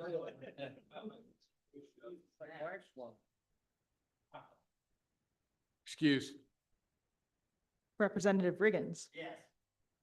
Representative Storer. No. Representative Stibar. Aye. Aye. Representative Wharf. Aye. Co-Chairman Locke. Aye. Chairman McEwen. Aye. Okay, next thing I'm gonna do for 2 reasons. One is time and 2 is LSO 100, 101, and 102 needs some more serious work. And myself and the co-chairman will put that in and get it out to you for the November meeting. So we'll have that, and maybe we can slow down some of the questions and have it clear. So what I'd like to do now is take up 103 and 104.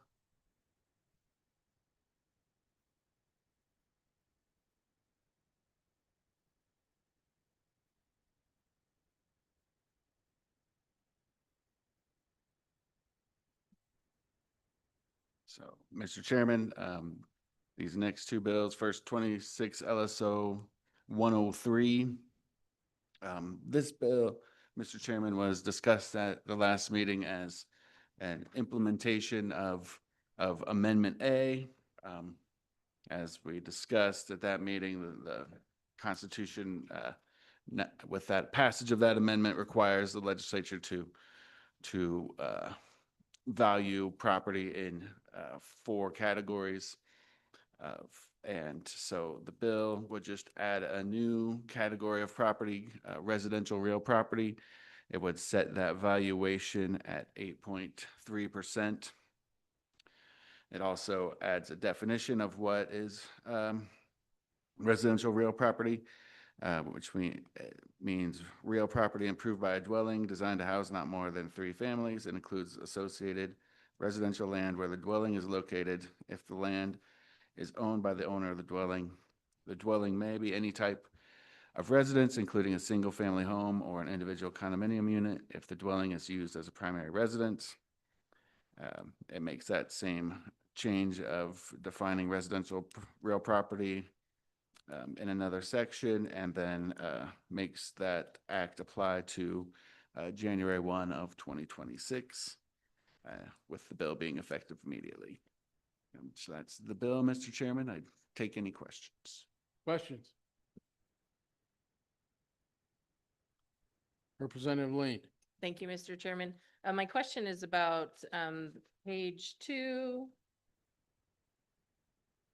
lines 20 to 23. It talks about associated residential land. Would this cause confusion for our assessors, given that our long-term homeowners includes that 35 acres? Mr. Chairman, excellent question. I would defer to the assessors. I would think it would be beneficial to have a consistent definition throughout all of these bills. And so likely if we did it in this bill, which would be a general definition for the statutes, we could potentially remove it from some of those other exemptions where it's just specific to that exemption. Yeah, I do think it would be beneficial to have one kind of definition of residential real property in statute, Mr. Chairman.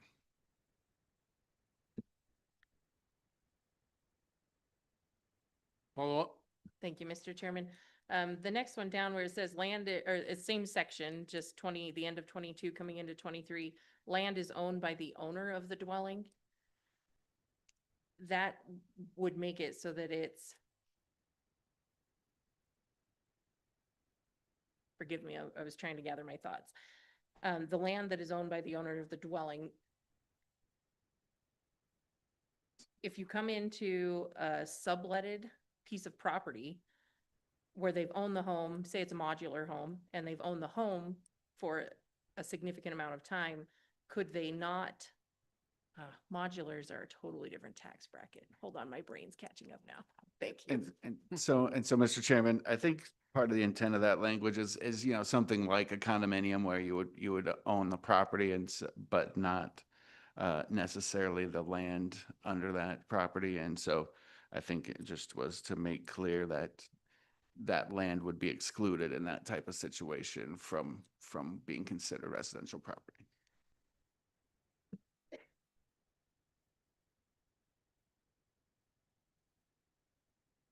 Thank you, Josh. Oh, just a minute. Yes. Question. Yeah, I'm gonna bring him on. Sorry. Senator Case. Do we know the fiscal impact of this proposal? Mr. Chairman, I'd look to my budget folks over there on the fiscal impact of this 8.3%. I think we did that last year, and so we should have those numbers available, and they might just take a moment to look that up.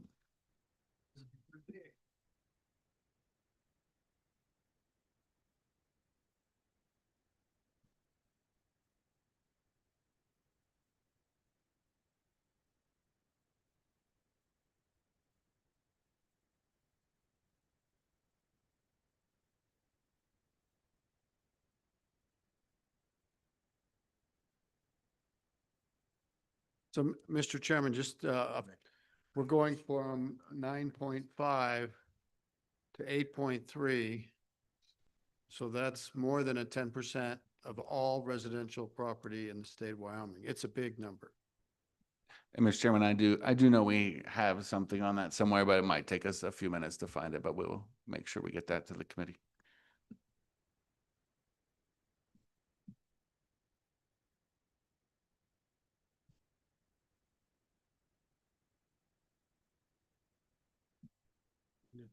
Oh, no. Amended to 9.0. Representative Store will be carried on the shoulders of people going into town, and they'll cheer and go hooray as they go into Teton County, which will be about probably 50% of this. While we're waiting, Mr. Chairman, I think we can continue on here. It's not important.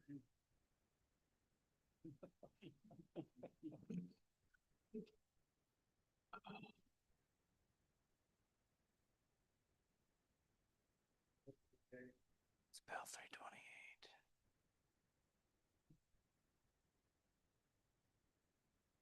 Mr. Chairman, if I found it was based on last year's bill, House Bill 328,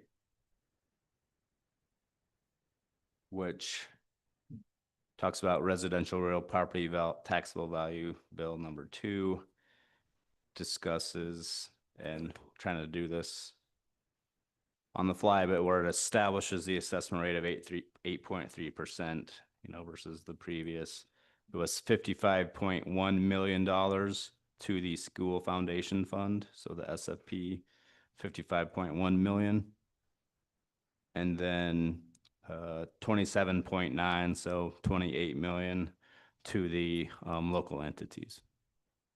So those are, and that was obviously an impact from last year, so those would change a little bit. But.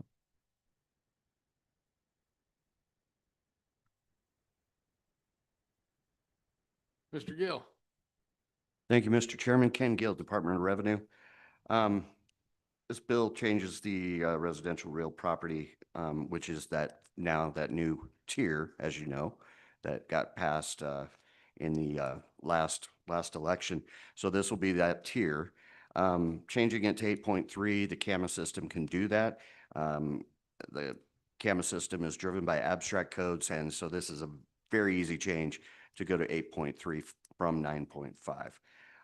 I would point out on page 2, starting on line 19, residential property means real property improved by a dwelling designed not to house more than 3 families and includes associated residential land where the dwelling is located if the land is owned by the owner of the dwelling. That definition meets the same definitions that the State Board of Equalization is using right now. 3 family and under is residential, 4 family and up is commercial. So, but I would point out, and I hate to bring this up right now, but that the last bill we talked about on the long-term homeowners, you'll notice it's up to 4 family. So maybe you would want to make a consideration on that bill that you're going to bring forward in November. So just a consideration there. The question about the land being owned by the owner, yes, there are many situations where, well, we talked about it yesterday when we talked about state lands where a person leased the land from the state for agricultural purposes and built a house. As you know, that improvement is taxable to that owner of that house and not the state of Wyoming, but it is taxable. So that would be a case where this could help cabins on Forest Service land, et cetera, et cetera. And with that, I would stand for any questions.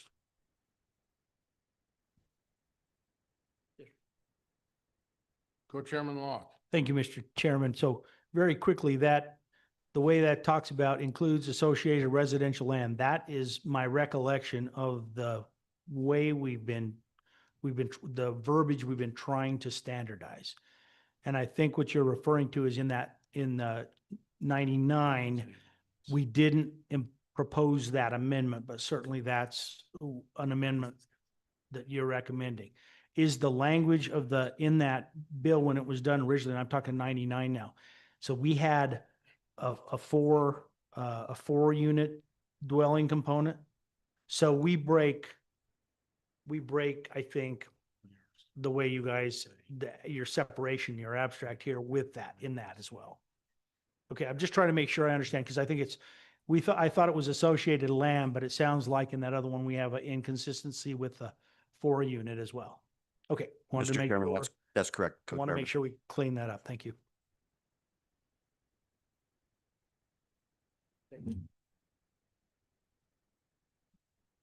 Mr. Chairman, co-chairman, members of the committee, probably didn't really need to come up here because Ken just took care of my concerns in regards to the definitions. But I would reiterate that the 4 homes, 4 families versus 3 is an issue, but you've deferred 99 back to us till the next meeting. We could include that in the things we want to revise for your next meeting for 99, if that was your desire. I think as Administrator Gill said, the 3 families fits our current State Board of Equalization abstract better. And so it would be less confusing if we went with this language of 3 families. And again, the land, there are a lot of properties where the land and the house are not in the same name. So obviously what Administrator Gill just talked about, land that's being leased and you build a house on it. But a lot of times we find that the house is in one name and the land is in another, specifically when you get to ag property or rural properties. They may have put the house in their private names because they built it privately, but the land is owned by the corporation. So that would be something we'd need to think about. In this scenario, we would have to create separate abstract codes within our system so they get the appropriate level of assessment. It's doable. It's just something we'd have to work with the state board on their abstracts and make sure we get that cleaned up. And then we would have to look at our land just to make sure that those lands sitting underneath the houses, if they're in the same name, they're great. But if they're in a different name, now they're not going to be falling under this definition for this 8.3%. If that makes any sense at all. Complete sense. Representative Lean. Thank you, Mr. Chairman. I just want to ask about trust funds. Sometimes the home will be owned by the trust, but the land won't, or the land is owned by the trust, but the home isn't. Would that again be one of these same situations that you're describing? Mr. Chairman, Representative Lean, I believe it could be. Based on this language, that's 2 separate owners. It's not owned by the same, it's not titled the same way. In my interpretation of this, then the land would not be eligible for that. I think that it could be addressed possibly in rules or in some other language, but I think that as it is right now, that's 2 separate owners.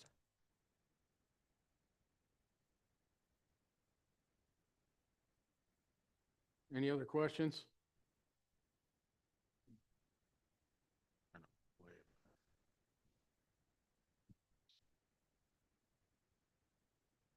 Thank you, Josh. Any other public comment?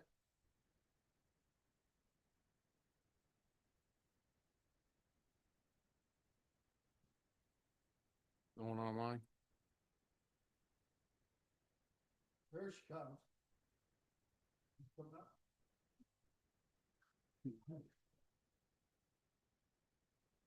Okay, here's what I want to do with this. Feel sorry for the Department of Revenue and LSO. I'd like a breakout, an actual cost by county, and probably a better fiscal note. And we'll look at it in November.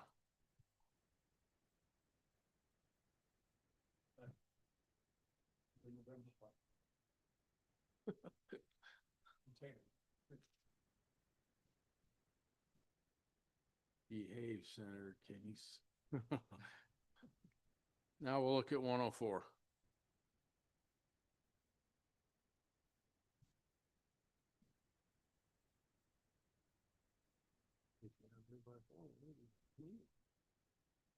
So, Mr. Chairman, next bill, 26 LSO 104. This topic was discussed briefly at the last meeting, and this bill is based on a bill from the Revenue Committee from a few years ago. It was 22 LSO 276, and dealing with the issue of property tax appeal process. So the first few changes in the bill, Mr. Chairman, on page 2 and over to page 3, these are primarily dealing with making statements of consideration a public record. So currently those are confidential, and the changes on page 2 and 3 would make those statements of consideration, public records and able to be distributed to anybody. Then beginning bottom of page 3, this first section is the review process. So any person or agent who wishes to review the property tax assessment or contest it is entitled to a review of the property tax assessment with the assessor. And provides that during a review or upon request, the county assessor shall disclose information sufficient to permit identification of the real estate parcels used by the county assessor in determining the value of the property at issue, and provide the person or his agent copies of all relevant information, which shall include but not be limited to statements of consideration, any database or spreadsheet analysis, and any other evidence or document that the assessor relied on in determining property value, including statements of consideration for properties of like use and geographic area which were available to the assessor. And then, in addition to any other information requested, the county assessor shall, upon request, provide the person a statement indicating why certain property was not used in determining the value of the property. And then over on page 5, Mr. Chairman, provides that the taxpayer or his agent may request the information under the paragraph, at any time between the beginning of the review period and not later than 30 days before any scheduled hearing related to an appeal. And information shall be provided not later than 3 days after the request. And then starting middle of page 5 there then is the appeal process. It extends that date from 30 days to 45 days to file an appeal. And that same change is made over on page 6. Then makes similar requirements for disclosure, provides the county assessor and the person contesting the assessment shall disclose witnesses and exchange information, which shall include but not be limited to sales information from relevant statements of consideration, the land economic area or strata applicable to the property, the land attributes applicable to the property, and any other evidence or document that may be relied on for purposes of the appeal. And then on page 7, Mr. Chairman, it provides that failure to disclose witnesses may result in exclusion of the undisclosed testimony, evidence, or documents at the hearing at the discretion of the County Board of Equalization or hearing officer. If the county assessor has unreasonably failed to provide information required by this section, the county board may grant the appeal and remand the case back to the county assessor for an adjustment to the assessment. It provides at the bottom of page 7 that the taxpayer may present any evidence that is relevant, material, and not repetitious, including expert opinion testimony and appraisals of property. It does provide that the County Board of Equalization may, based upon a preponderance of the evidence, affirm the assessor's valuation, remand the case back to the assessor with specific instructions to find in favor of the taxpayer, and remand the case back to the assessor for an adjustment to the assessment. And then does provide in section 2 that the portion that makes statements of consideration public records would apply to statements of consideration going forward from the effective date of the act. That's the bill, Mr. Chairman. I'd take any questions.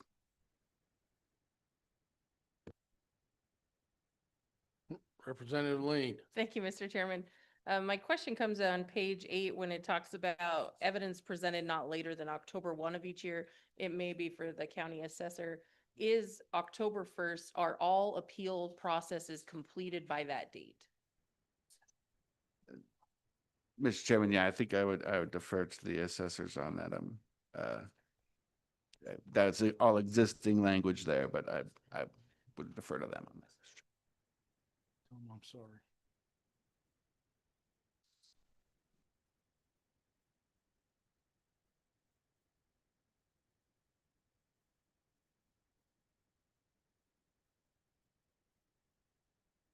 Any more questions? Representative or Co-Chairman Locke. Thank you, Mr. Chairman. A quick, I'm kind of throwing this out and Mr. Anderson, of course, please clarify, but this was off of a previous bill. I think in the last meeting, and we probably did request considering that, but the one thing that this brings into the conversation here, and I thought this was worth a conversation for this group, was changing some of the state disclosure rules. We're modifying those in here. Originally, I think, at least my understanding of kind of the original request was along the lines of some changes to the appeal process, where this is now crossing the boundary of appeal process and disclosure of information. I asked for this clarification. The disclosure issue does not directly, I mean, they're two completely separate issues, I believe. And I think that should at least be part of our conversation here. And Mr. Anderson, if I'm incorrect, please correct me, sir. So, Mr. Chairman, yes, the existing appeals process and review process does provide for some disclosure of statements of consideration already without the changes that were made to make those public. So yeah, I do think those were essentially two separate issues that were discussed by the committee at that time, but they were in that bill that was briefly discussed at the last meeting, the 2020 or the 2022 bill, Mr. Chairman. But I do think they are separate issues.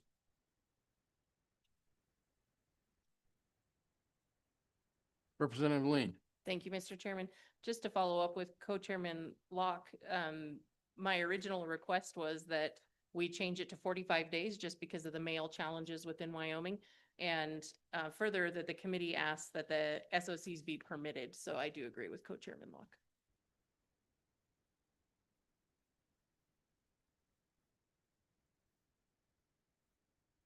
Thank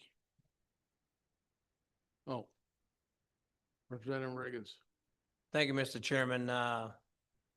Just for me to get some clarity, when it says make available for public review, I'll take an example because I've done some appeals. You'll get prices of properties that you're expected to hold proprietary to it and not share that information. Is this suggesting that that list would be available to the public? If you know what I mean? So, Mr. Chairman, I guess, again, two separate issues. So if this bill were to pass as is, it would make statements of consideration public documents, so anybody could get those in general. It wouldn't necessarily be specific to your property where someone could go in and ask for the statements of consideration that might have been applied to your property. That would be specific to you if you went in for a review with your assessor. So I think, again, kind of as was noted, there are kind of two distinct issues there.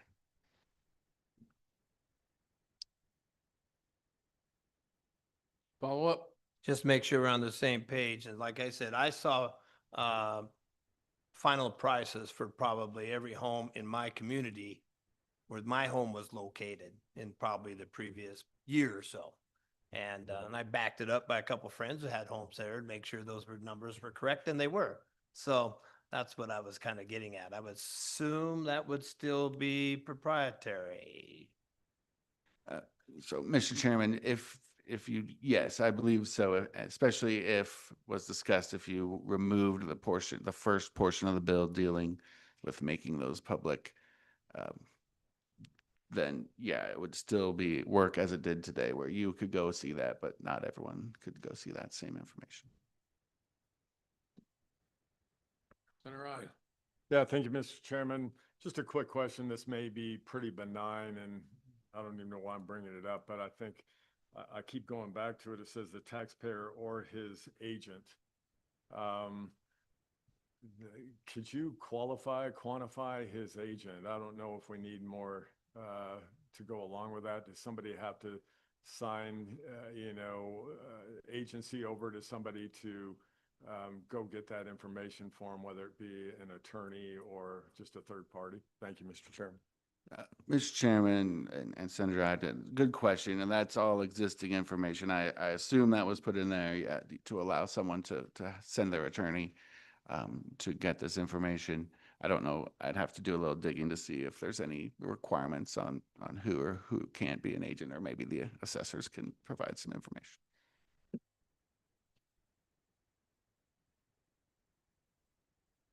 Josh, this statement is a public record. You mentioned that if that wasn't even in there, would it change the flavor of the bill at all? Yeah, so, Mr. Chairman, I don't think so, in the sense that, yeah, as Chairman Locke noted, I think there's essentially two separate things being done in this bill. One, making the statements of consideration public, and then two, changing the appeals process. So I think if you remove the public records part, the appeals process portion could still stand on its own.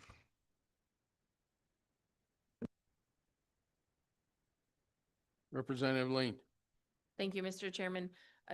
You may not know this at the time. Do you happen to know why the SOCs are confidential? Mr. Chairman, I don't know that. It's been that way a long time. Some states are confidential and some aren't, but Wyoming, I think, has been confidential for a long time. There might be people in the audience behind me that can answer that more fully, but.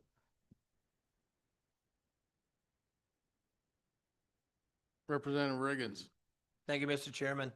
Are this disclosures that we're including in here, public disclosures, going to run afoul of anything else that is in statute that you're aware of? Or maybe that was already considered by the excellent staff who drafted this?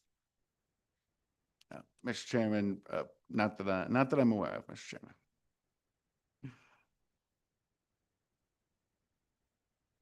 Okay, thank you.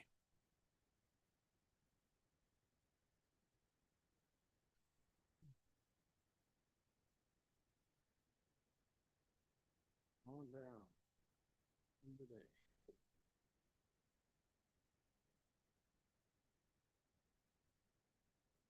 Director Gill.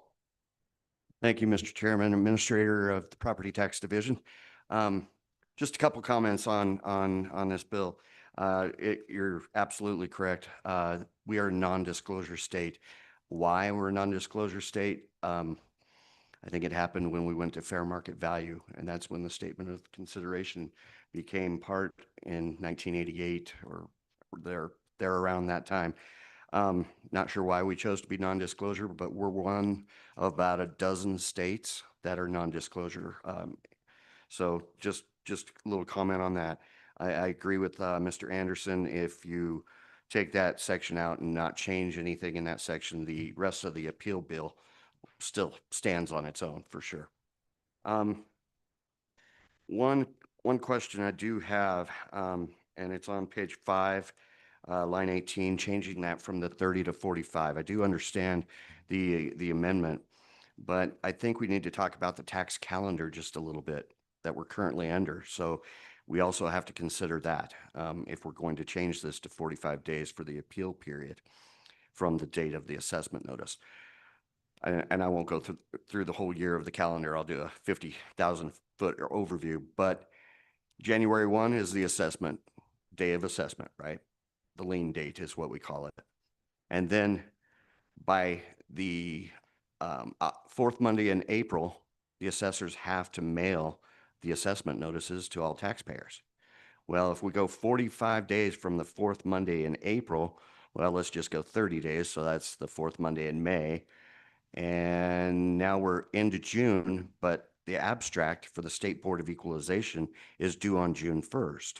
You really don't want that appeal process crossing over that abstract date, because then the abstract that is certified by the state board could be incorrect if there were any changes after that 1st of June. So just a thought, we're going to need to look at that calendar a little bit, that tax calendar, to make sure that we're not crossing over that abstract date. And I don't know if the State Board of Equalization is online or listening or anything like that, Just but a minute. if they are, maybe Representative they, Campbell. Thank you, Mr. Chairman, and thank you. I'm very glad that Assessor Huxtable's up there. It seems to me that the 45 days it was a 30-day period, but at the end of that 30-day period, there was something sort of an appeal process through the county for 15 days. Am I ringing into anything, Dixie, or am I off track here?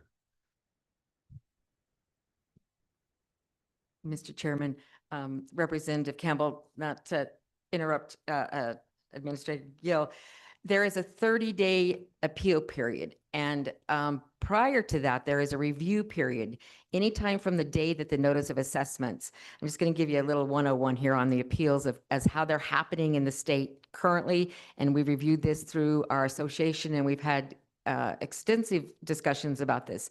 So let me go back a little bit first. He said January 1st is lien date. February 15th, taxpayers can request an extension for their personal property.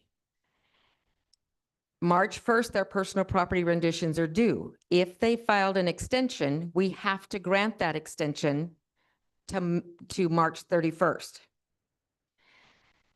Then we have until April, the fourth Monday in April, to get those notices out to the taxpayer. And then there's a 30-day window to appeal.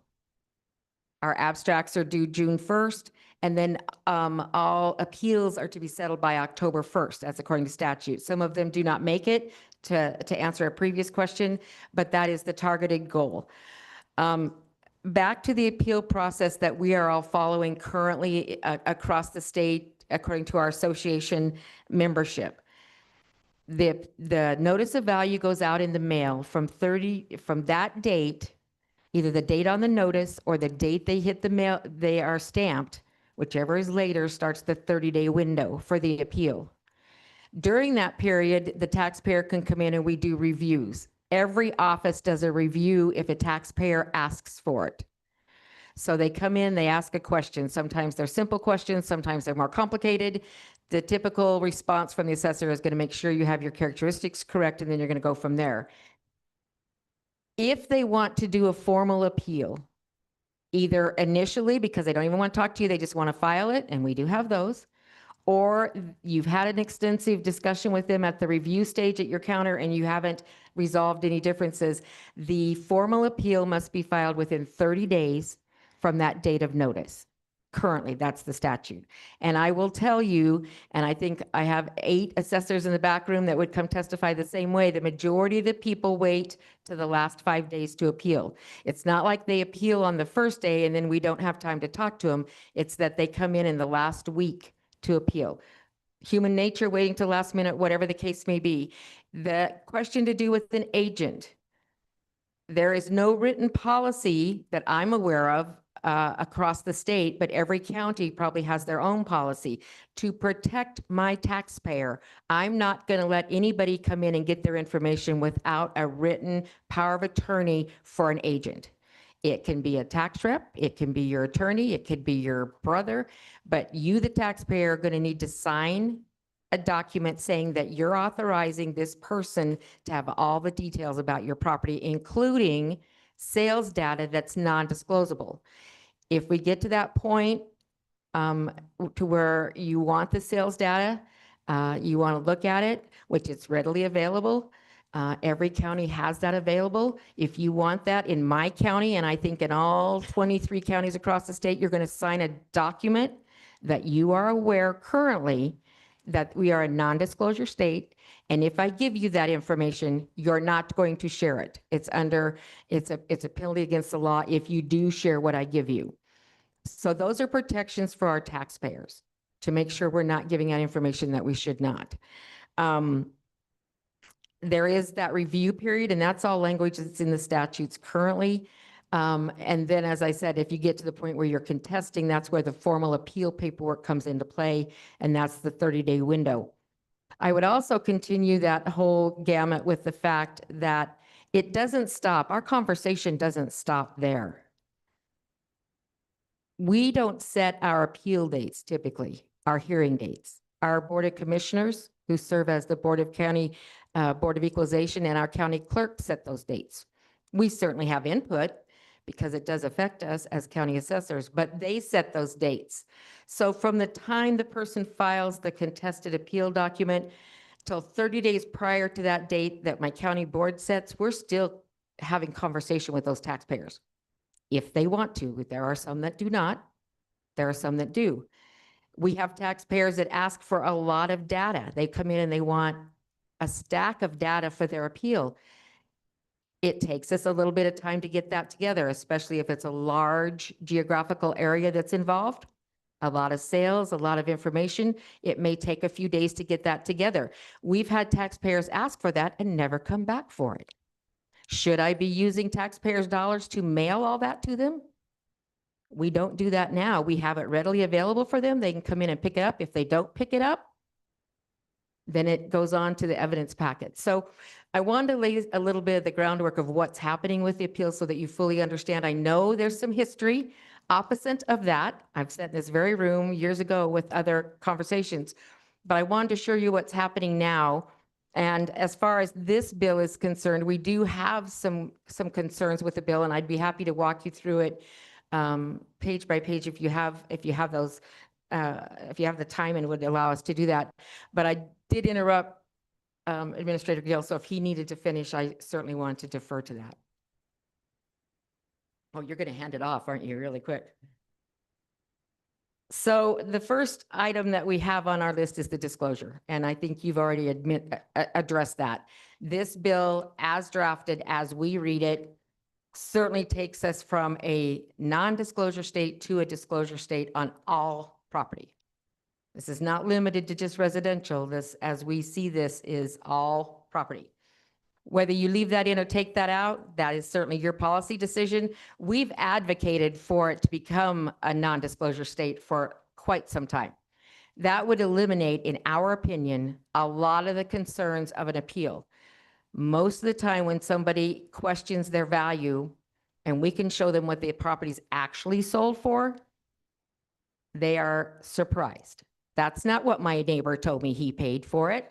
But then when they take that number and go back and ask, they find out, oh yeah, that is really what I paid for. So disclosing those sales prices would eliminate a lot of the concerns for the taxpayer, make a lot more transparency, but that's certainly a policy decision. So pages 1, 2, and 3, those all have to do with disclosure. And as I said, we would support it, but that's certainly a policy decision for you.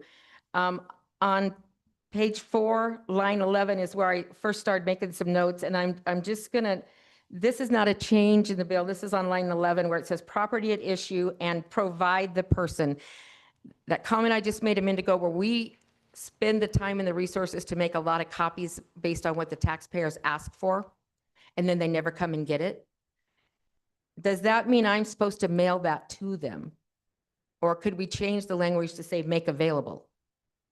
If we changed it to provide, provide seems to me that I have to make sure they got it. If they come in and ask for it, I need to make it available to them. Absolutely, no problem. But if I've made 100 copies and they never come and got it, do I need to spend taxpayers' dollars to make sure they got it in their hand? I will do it at discovery because that's part of the discovery stage when we get to a formal appeal. But at this point, I think I would just ask to consider changing provide to make available. And then going on to page 5, again, there's some language on line 10 where it says the information shall be provided. I'd again ask respectfully that that be made available instead of provide. Certainly, we have no problem making it available. I just don't think that we should be spending the dollars to send it to somebody that really didn't want it or didn't come back to get it. And then it says not later than 3 days. 3 days is a really short turnaround. And if we have to do that, we could do that. We'd respectfully ask for 10 days if that was an option. The county assessors, I take great pride, and I'm going to speak for myself. I've got other assessors in the back that would be happy to come up and talk to you. When a taxpayer comes to my counter and is unhappy or has questions about their property value, I want to take the time to talk to them. I want to sit down with them across from my desk and give them every piece of information that I have available. But if I have somebody that emailed me a request that wants a 100-page document, and and I need to get that to them, get them in their hands in 3 days, I may not have the time to talk to that taxpayer that walked in. So we would just ask for a little bit more time than 3 days to get that, that information available. I think the other assessors would confirm that they take the time with their taxpayers to explain what their concerns are. Moving on with the bill as it is, page 5, the tax calendar, as Administrator Gill talked about, absolutely. If you're going to extend this to 45 days, respectfully request that you change the abstract date at the least that date needs to change, maybe June 15th. And I don't know what that affects. I would defer to LSO to know what other statutes might refer to the abstract date, because I just don't know. But having us have our notices out by the 4th Monday in April, giving them 45 days to appeal, having that overlap the abstract. I've had that happen a time or two by mistake when I had an error and had to rescind some notices. It's not fun, and it's not transparent to my taxpayer.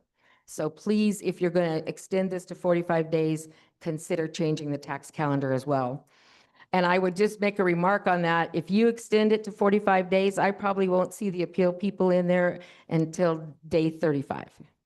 That's just human nature. And I can't explain it, but I can document based on our logs that we keep track of, how many people come into our office, that's better what than day happens. 29 on a 30-day limit, isn't it? I'm sorry? Said that's better than day 29 with a 30-day. That is true, but it's still, Mr. Chairman, it still limits the amount of time you have to work with them. So Just understand. trying to I lock understand. myself a little in here right now. I understand. On page 7, there's some more language there about providing the information. And I guess I'm just respectfully asking that, that we make that change from provide to make available. A couple of other comments that the assessors had made about the presumption, because this does change the presumption from the assessor to preponderance of evidence. We don't have an issue with that.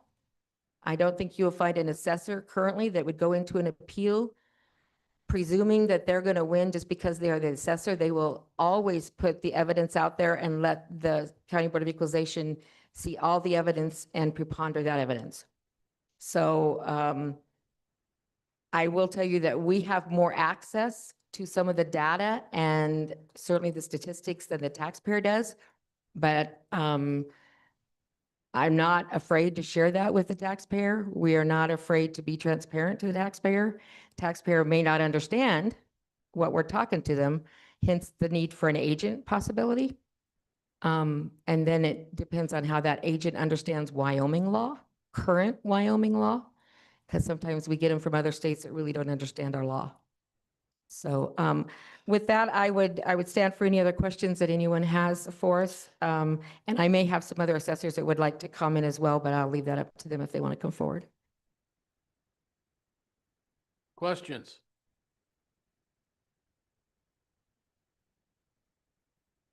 Richard? Thank you, Mr. Chairman. Just one more thing that I have to comment on. On page 6, line 12, it says the land economic area. That is a vendor-specific term. That term was never used until we went to the current CAMA system. So I would suggest striking that and just use the word strata. Strata is, I think, well enough said there. So land economic area, or LEA, as you probably heard it, that is a vendor-specific term. Also, land attribute. Land attribute is a vendor-specific term. So probably maybe use the word adjustment, something like that. And with that, I would stand for any questions, Chairman. Questions? Well, thank both of you for coming up.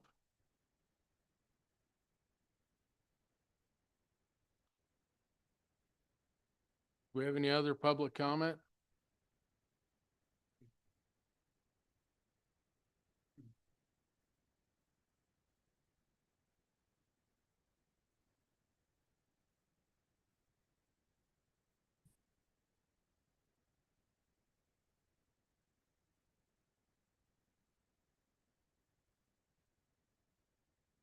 Mi- I Mr. think, Chairman?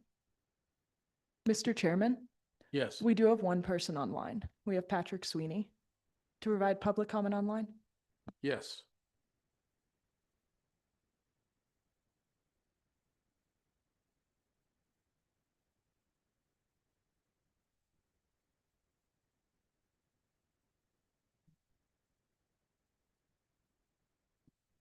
He's online now, Mr. Chairman.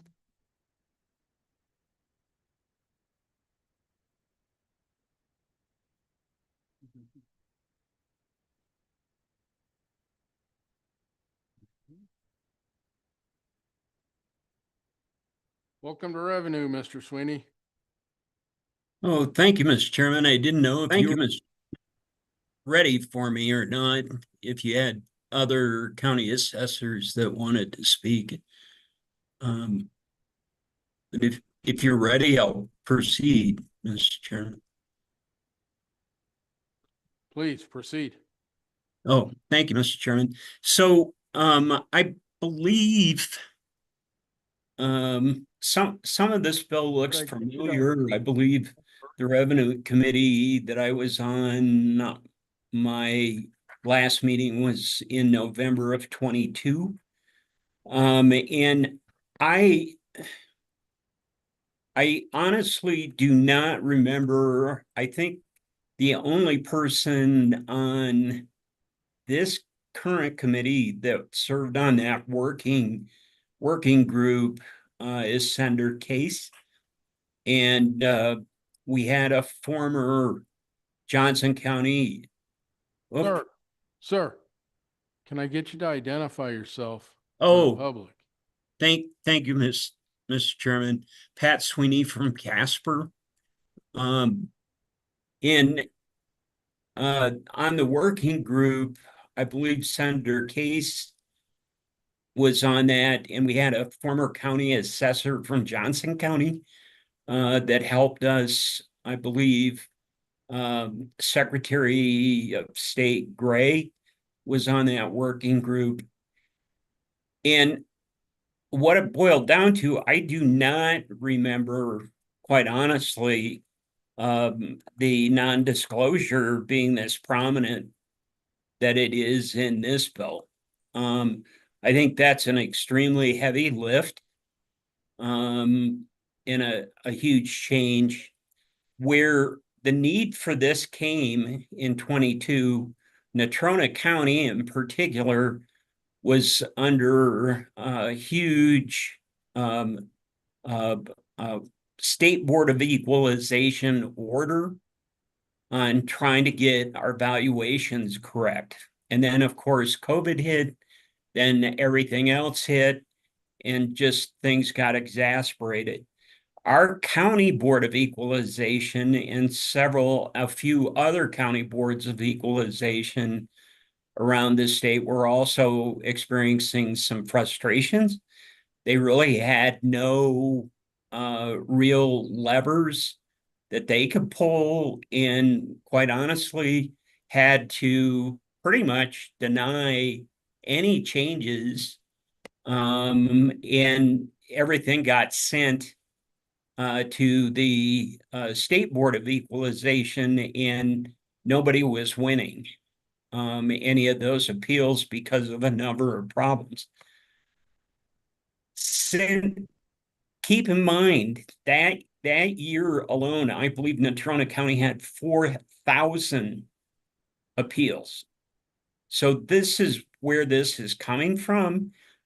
I respectfully say, I don't know if this is needed at this point in time, especially I would take the assessor's advice. I remember Dixie coming in and testifying, trying to get things right. We had the State Board of Equalization basically filibuster, in my opinion. But during committee meetings during that previous session. But my opinion is I don't I don't think you can get this over the hurdle of the confidentiality and everything else with the non-disclosure and disclosure. That'll get fought really hard. And if there are other changes, though, that still need to be made, I agree with Ms. Huxtable on the 30 days and Mr. Guile. That's a big hurdle. It's just not possible in this day and age. And so my advice is take the advice of the county assessors, and I don't know if it's currently needed. But that's how it came about, and maybe Senator Case has other information. But thank you for your time and allow me to just give a little bit of input.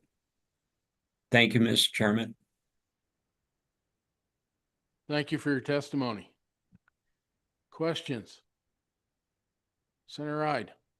Thank you, Mr. Chairman. Thank you, Representative Sweeney.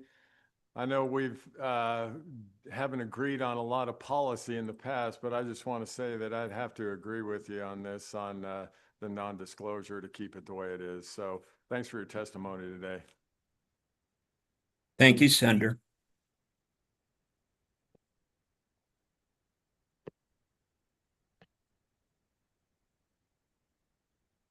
Any more questions? Representative Riggins. Thank you, Mr. Chairman. I see Pat has exited, so I guess I'll just leave it alone. But I was gonna say, the 30-day thing, and being as I've appealed a couple of times, I don't think that rush at the end would ever change. I will say that, and I don't know if this is common, I received some of that information the very day I appealed it, and it was more of the critical information.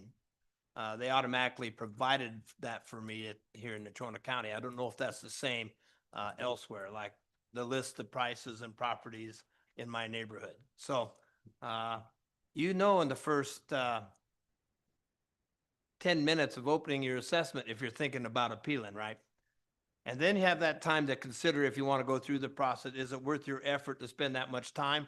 But if you make that decision pretty quick, but you drag your feet to the end, hoping for a change. So I would probably remain with that 30 days myself. Thank you.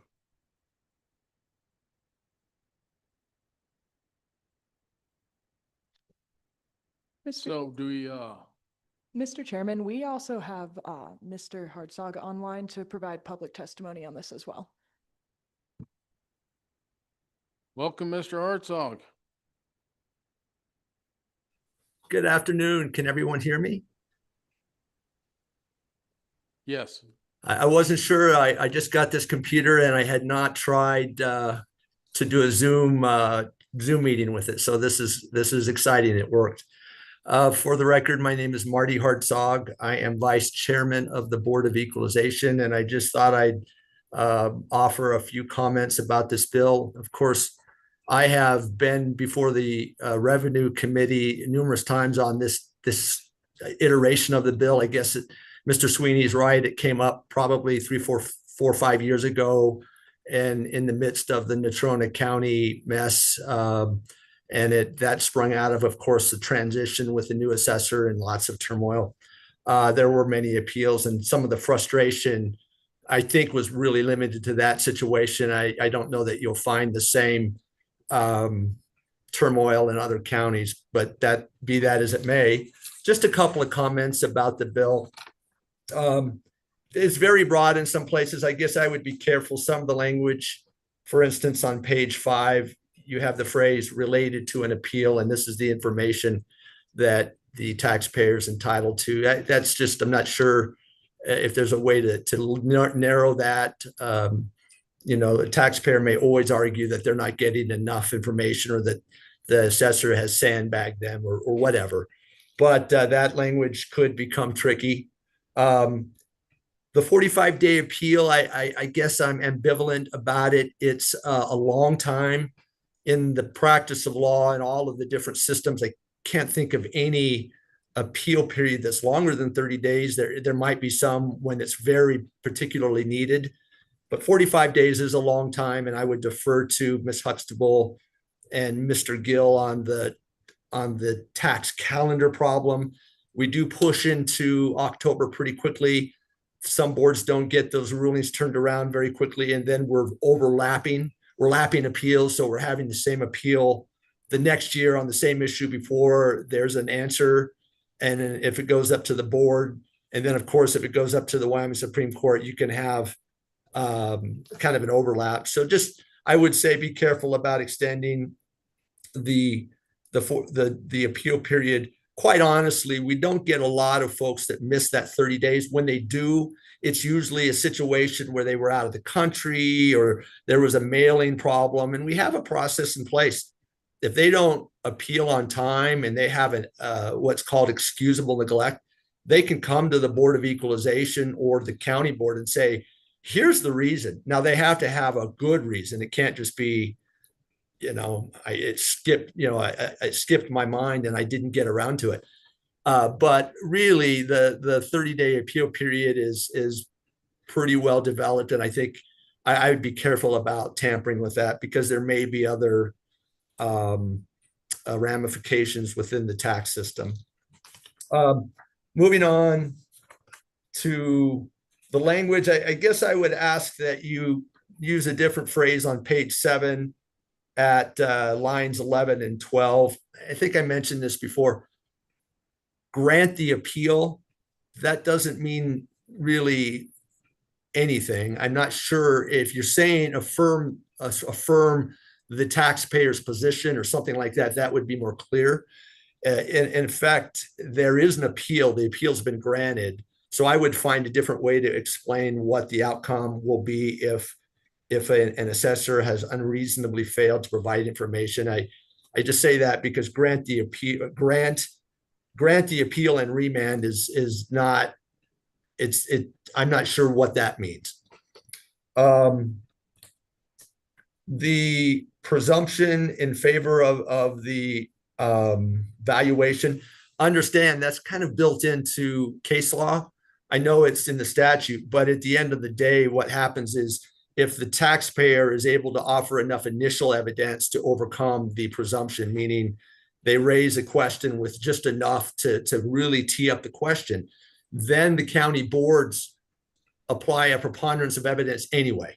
So in a sense, that's that initial hurdle that the taxpayer has to overcome to get it to kind of a preponderance question. If you want to get rid of that preponderance, you should probably just say there will be no preponderance of evidence. I'm sorry, there will be no presumption in favor of the assessor's valuation. That would be much more clear.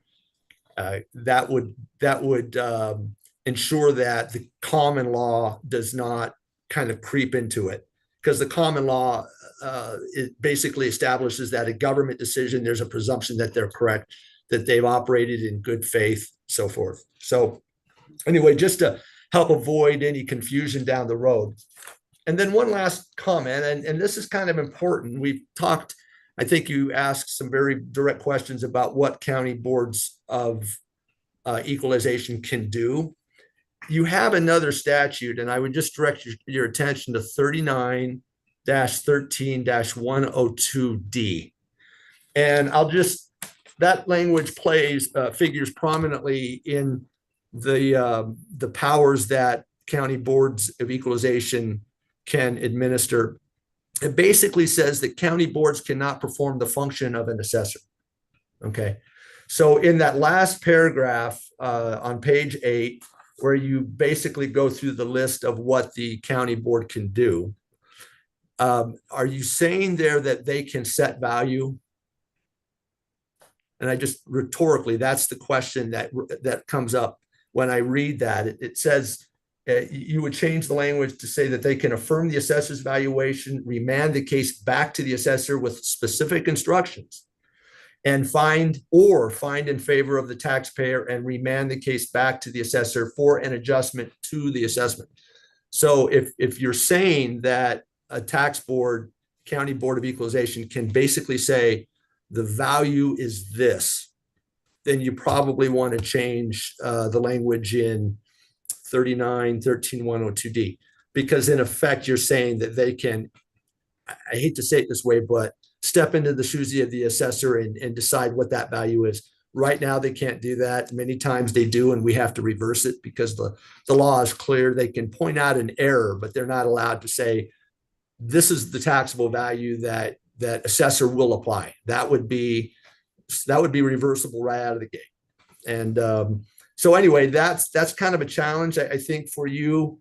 But one way or the other, you have to, I think, reconcile that provision in 39-13-102D and this paragraph with the new language that you're thinking of. And other than that, I don't have any comments or any other language in here that I'm concerned with, or any other observations, and happy to answer any questions. Questions? Center aisle. Thank you, Mr. Chairman. Thank you for being here. You mentioned right there at the end, that the County Board of Equalization, or I assume the State Board of Equalization, with that statute you referenced, they can't, change the value of, dictate what the value of that's going to be. You said that they could only point out the error. And which error are you referring to? Not the price, obviously, more of how they arrived at that price, or what are you saying? Thank you, Mr. Chairman. Mr. Chairman, Senator Ide, yes, they can identify mistakes made in the valuation process. They can explain what that mistake they believe is, and they need to, of course, identify the standard that's breached, or what the error is based on whatever the valuation criteria are, whether it's mass appraisal or whatever the case may be. But they are not. They've never been permitted to say, well, we agree, or we don't like the value, and we think the value is. And even if the taxpayer, comes forward and says, well, here's what we think the value is, the board has been able to say, we think you made an error here, assessor, and we need you to go back and look at this in light of this error that we've identified. But what you want to be careful of, unless you change their function, in which you certainly can, if you basically determine that the county board should have more authority and should be able to determine what that value should be, then I think that's well within your authority from a policy standpoint. And I would just try to make it clear that that other provision in the 39-13-102 section does not apply.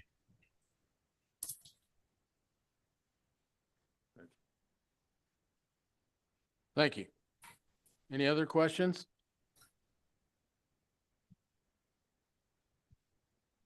Well, thank you for your testimony and stopping by, sir. Thank you.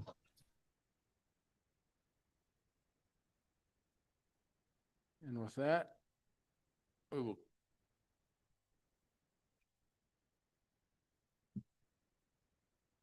No, that's fine. Can we get Director Fanning up here for a minute? You go. Gotta go faster. Wake him up.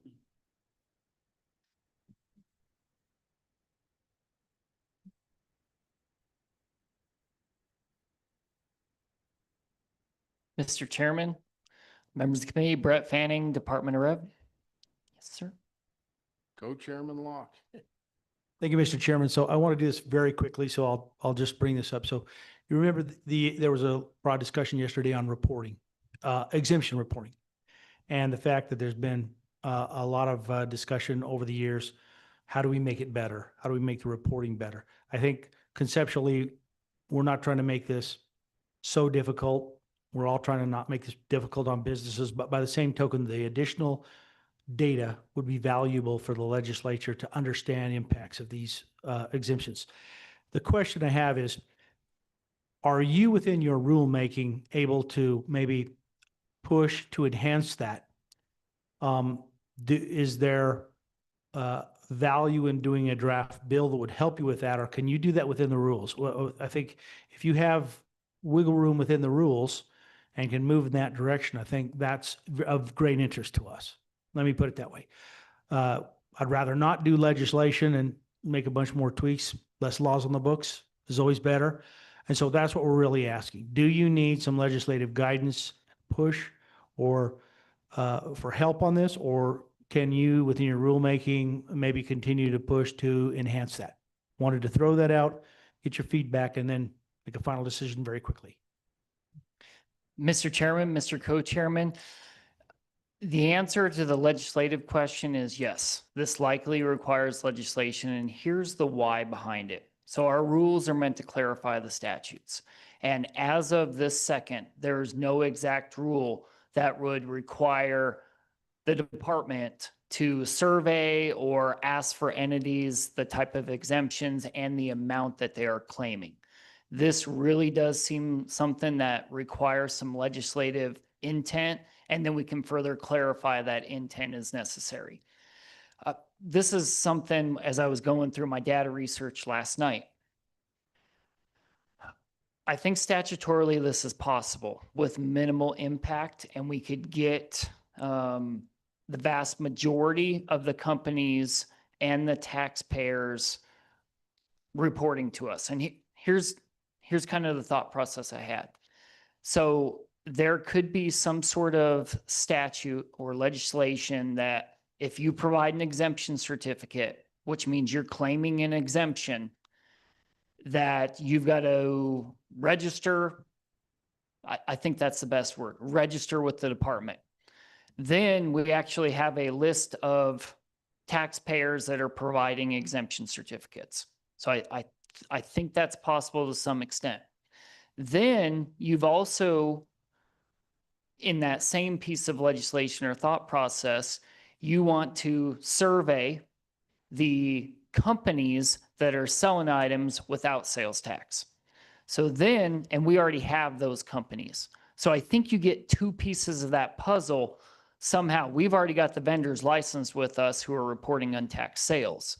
Then we ask for purchasers who are providing exemption certificates. I think that's possible. But at the end of the day, Mr. Chairman, Mr. Co-Chairman, it all goes back to that reporting requirement. And do you want a stick or a carrot?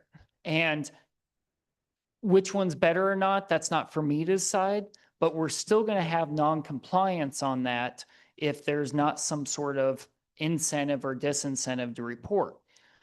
A lot of the companies that we're talking about that claim big exemptions or report a lot of exemptions, they don't report a lot of tax. So you can't tie that carrot or stick to a tax figure, how big the business is. That's a complication I haven't quite resolved in my mind. Chairman? I think I'm out of time. Follow up. Thank you. And I guess I'd just throw out real quickly to the committee, is this something that the committee wants to take up? Do we want to get a draft bill to take a look at, or would we rather not bother with this? I guess I'll just toss it out to the committee and get other opinions. I just wanted to see what the committee thought.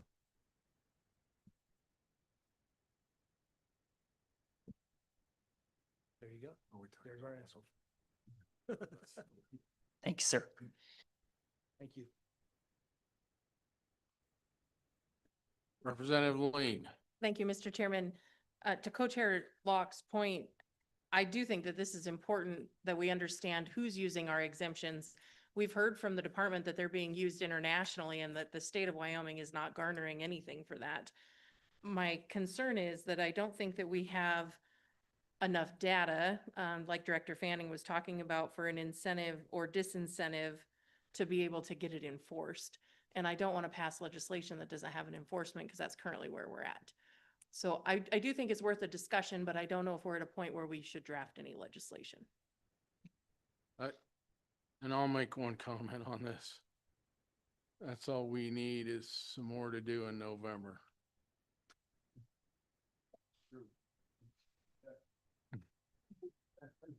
So, Josh, can you go through what we got coming up and what's been asked for? Mr. Chairman, I don't know that I have a ready list of that. Mr.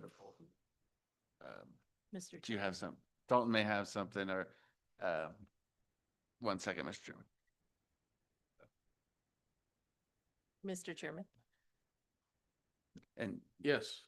can I just ask for clarification on what we did with 26 LSO 104?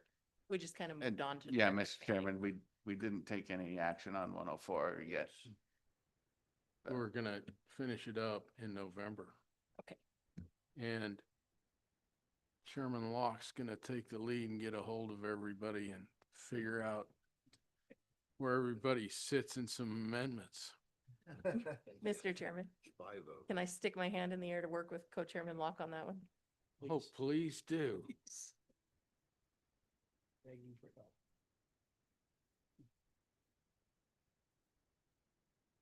So what I'm tracking is we basically passed 98. We got to clean up 99. We got to finish up some serious fiscal work on 100, 101, and 102. We weren't at a point really to talk about that today. And I'll take 100 on. And you got 102 and 103. And we'll get a hold of everybody on the committee too. That's what we're thinking and get input on that. 104, 103, 104. Yeah. We're gonna work those next time. And we'll get with you for an agenda. Yes, sir, Mr. Chairman. So I think within the next week or so, we'll send out something to at least to you and the chairman and maybe the full committee of all the requests we've had at this meeting and make sure we haven't missed anything. And as we prepare for that November meeting.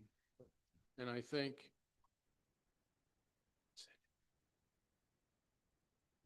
also next committee meeting, get ready.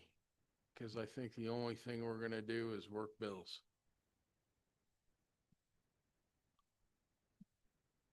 Vote them up, vote them down. Does anybody else have anything for the greater good of the group?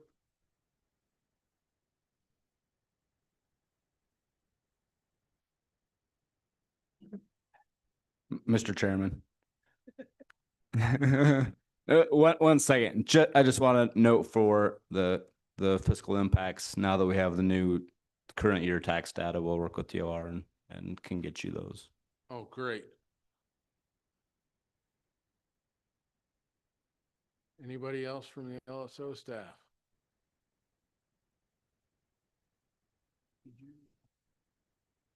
Director Fanning?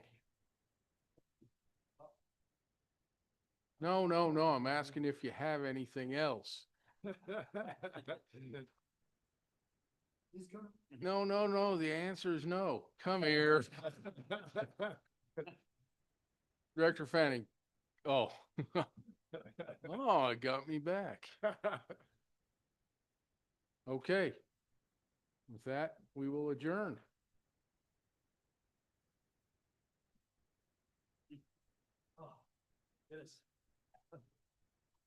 Look at this.